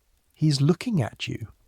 You know, in the first second, that this is not the preliminary to a transaction. The posture is wrong. The stillness is wrong. The distance is wrong. He's too far away, across the street, positioned in the shadow rather than walking toward you, the way men do when they want something specific. He's just watching. Your chest tightens. Not panic. Panic is a luxury you can't afford. This is the thing below panic, the specific alertness that makes everything very clear and very immediate and makes your body get ready to move. You don't run. Running draws attention. Running signals vulnerability in a way that walking does not. You start walking. North, toward Fournier Street, toward the lights of the pub, toward where Peggy is or where Peggy was. You don't look back. You've learned not to look back. Looking back slows you, and if he's following you, you don't need to look back to know it. You can hear it. The sound of footsteps on cobblestones is specific and identifiable if you've listened to enough footsteps on enough evenings, and you have, and you're listening now. Steps behind you, matching pace. Your heartbeat is doing something specific that you'll only think about later, a kind of rapid solidity, like it's become more real rather than faster, like your body has turned its volume up on the most important thing it does. Fournier Street, 20 feet, the pub, the light, the people, 15 feet, 10. You push through the door of the 10 bells and the warmth and the noise take you in like a fist closing around something it intends to keep, and you're inside and the door is between you and the street. You stand just inside the door and breathe. 2 women near the bar look at you. The older one, a woman you know slightly, who used to do laundry and now does what you do and who has the permanently slightly startled expression of someone who's been surprised too many times, looks at your face and then looks at the door behind you, and then looks back at you with the look that means, I see it, I understand it, you're inside now. You breathe, you're inside. The room is loud and warm and full of people living their Thursday evening with the particular intensity of people who work with their bodies and know that Friday comes early and Saturday's wages are spent before they've arrived. The fiddler in the corner is playing something cheerful that nobody's actually listening to, but that fills the air in a useful way. Peggy is at the far end of the bar. Alone now, the man in the large coat gone. She sees you cross the room toward her, and she reads your face and she's already moving toward you. What happened? You tell her, not dramatically. Just a man in the shadow, watching, following you to the door. Peggy listens without interrupting. Her face is doing the thing it does when she's taking in information and deciding what to do with it, which involves very little expression and a quality of stillness that is different from the man's stillness outside, because Peggy's stillness is all thinking and no threat. Did you see his face? From across the street, not clearly. Young? Old? I couldn't. It was the shadow. Middle age, possibly. Dark coat. Something moves across Peggy's face. Barely. A slight tightening. Dark coat. Yesterday, the potato seller said, dark coat. Nora said, dark coat. Neither of you says it. Neither of you needs to say it. You're staying in tonight, Peggy says. Not a question, not a negotiation. I've got enough, you say, and you have. More than enough. 1 shilling and 8p, which covers the boot and tonight's bed and a buffer besides. Good. She looks at the door. I'll walk you to Crossingham's. You don't need to. I'll walk you. Flat. Decided. You don't argue. Peggy finishes her drink. Not hurrying, because hurrying signals panic, and panic is the one thing you can't afford to let yourself feel properly until you're safe. And you stand with her at the bar for another 15 minutes while the pub does its business around you, and the fiddler plays his unlistened to cheerful tunes, and the gas lamps throw their warm light over everything. Then you leave together. The street is clear in both directions. A few people, all of them purposeful, all of them moving somewhere specific. No stillness, no shadow. You walk to Crossingham's in the clean cold air, shoulder to shoulder, at a pace that's normal, and Peggy keeps talking about nothing, about Tuesday, about the cook housekeeper who's apparently difficult, about a woman she heard of who got a position through Mrs. Aldridge and worked her way up to housekeeper in 2 years. And the talking is its own kind of protection, a declaration of presence. 2 women who are not alone and are not afraid. You pay Hennessy. You go upstairs. You sit on the edge of the bunk and hold your hands together in your lap and let yourself, very carefully, feel the shape of the last hour. The man in the shadow, the footsteps, the door of the 10 bells opening in front of you like a literal answer to a literal prayer. You don't know who he was. You don't know if he was anything. You don't know if the dark coat is significant or if you're pattern matching out of fear, finding shapes in shadows because the shadows have been so dangerous for so long that your brain has started making them everywhere. You don't know. What you know is, you're inside. You're safe for tonight. You have 1.08 in your boot, which means the resoling and the buffer. You start Tuesday. The boot will hold. You lie down. The bunk is the same as it always is. The straw mattress, the wood frame, the spring in Dora's bunk below sending its occasional squeak up through the boards.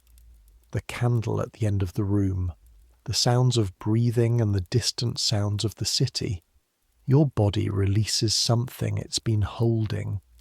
You feel it go out of your shoulders, out of your jaw, out of the muscles along your spine that have been slightly contracted all evening.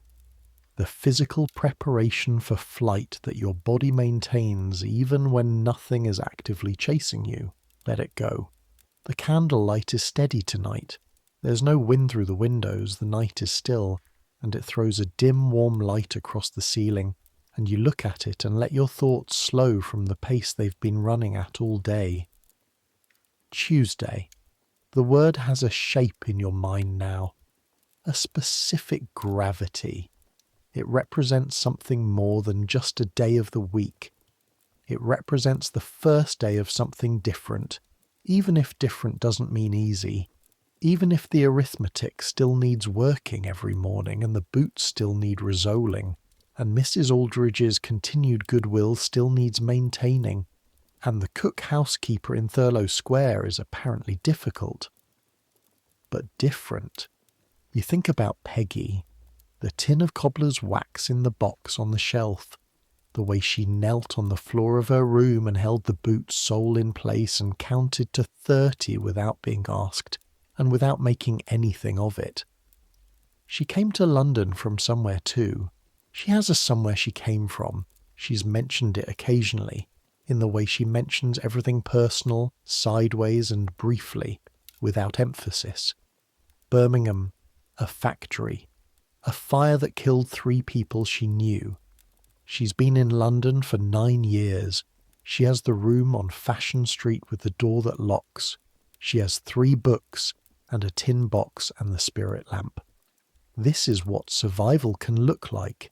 Given enough time and enough of the right kind of luck and enough of the other thing, the thing that doesn't have a good name, the thing that keeps you getting on the omnibus to Kensington in your waxed sole boots and going up the whitened steps and using the brass lion knocker and giving the answer that gets you the job.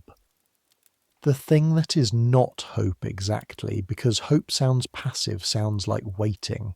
This is something more active, something that looks at the arithmetic every morning and doesn't like it and does the next thing anyway.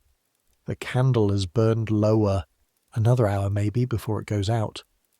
In this dim warm light, with the sounds of Crossinghams around you, the breathing, the shifting, the occasional cough, the room feels, if not safe, at least survivable. This distinction matters. Safe is a luxury. Survivable is enough. Dora stirs below you. Her bunk creaks. She settles. The city outside is quieter than it was. Late now. 11 maybe, or past it. And the pubs are starting to empty and the street vendors have long since gone in, and the gas lamps are doing their patient work on mostly empty streets. Out there, somewhere, Nora Flannery is walking back to her lodging house. Somewhere, the potato man has packed up his cart and gone home. Somewhere, Constable Alderton is walking his beat in the clean cold air, the fog gone, the streets visible. Somewhere, Maybe the man in the dark coat is standing in another shadow, watching another corner. You don't know. You'll never know if it was anything at all. The East End is full of strange men doing strange things for reasons that have nothing to do with you. The fear makes everything into a pattern. The fear is reasonable and also possibly wrong. What you know is, tonight you came inside. Tonight was enough. Tomorrow is Friday. 2 more days before Tuesday. Boot repaired. Buffer built. Sleep now. Let the thoughts go. They go, gradually, the way they always go, not all at once but one by one, the specific anxieties releasing and dissolving into something less particular, less sharp, until what's left is just the general hum of existing, the breath going in and out, the heartbeat doing its reliable work, the candle gutters.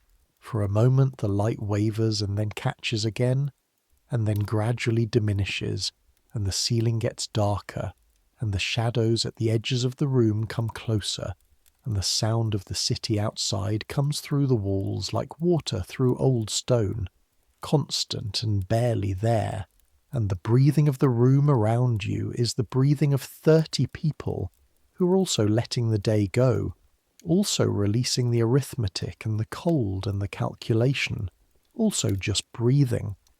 You close your eyes. In 3 years, this is what you've learned.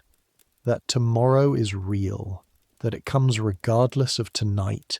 That the arithmetic changes and then has to be done again. That the boots wear out and have to be resoled. That the fog comes and goes. That the things you fear are sometimes nothing and sometimes everything. And you have to move through both with the same pair of boots on the same cobblestones.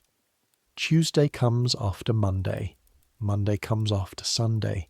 Sunday comes after Saturday, which comes after the cobbler on Commercial Street, which comes after the morning.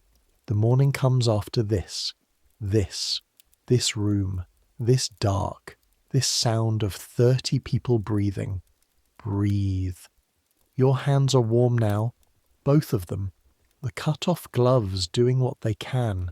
The blanket and the shawl and the body heat of the room doing the rest.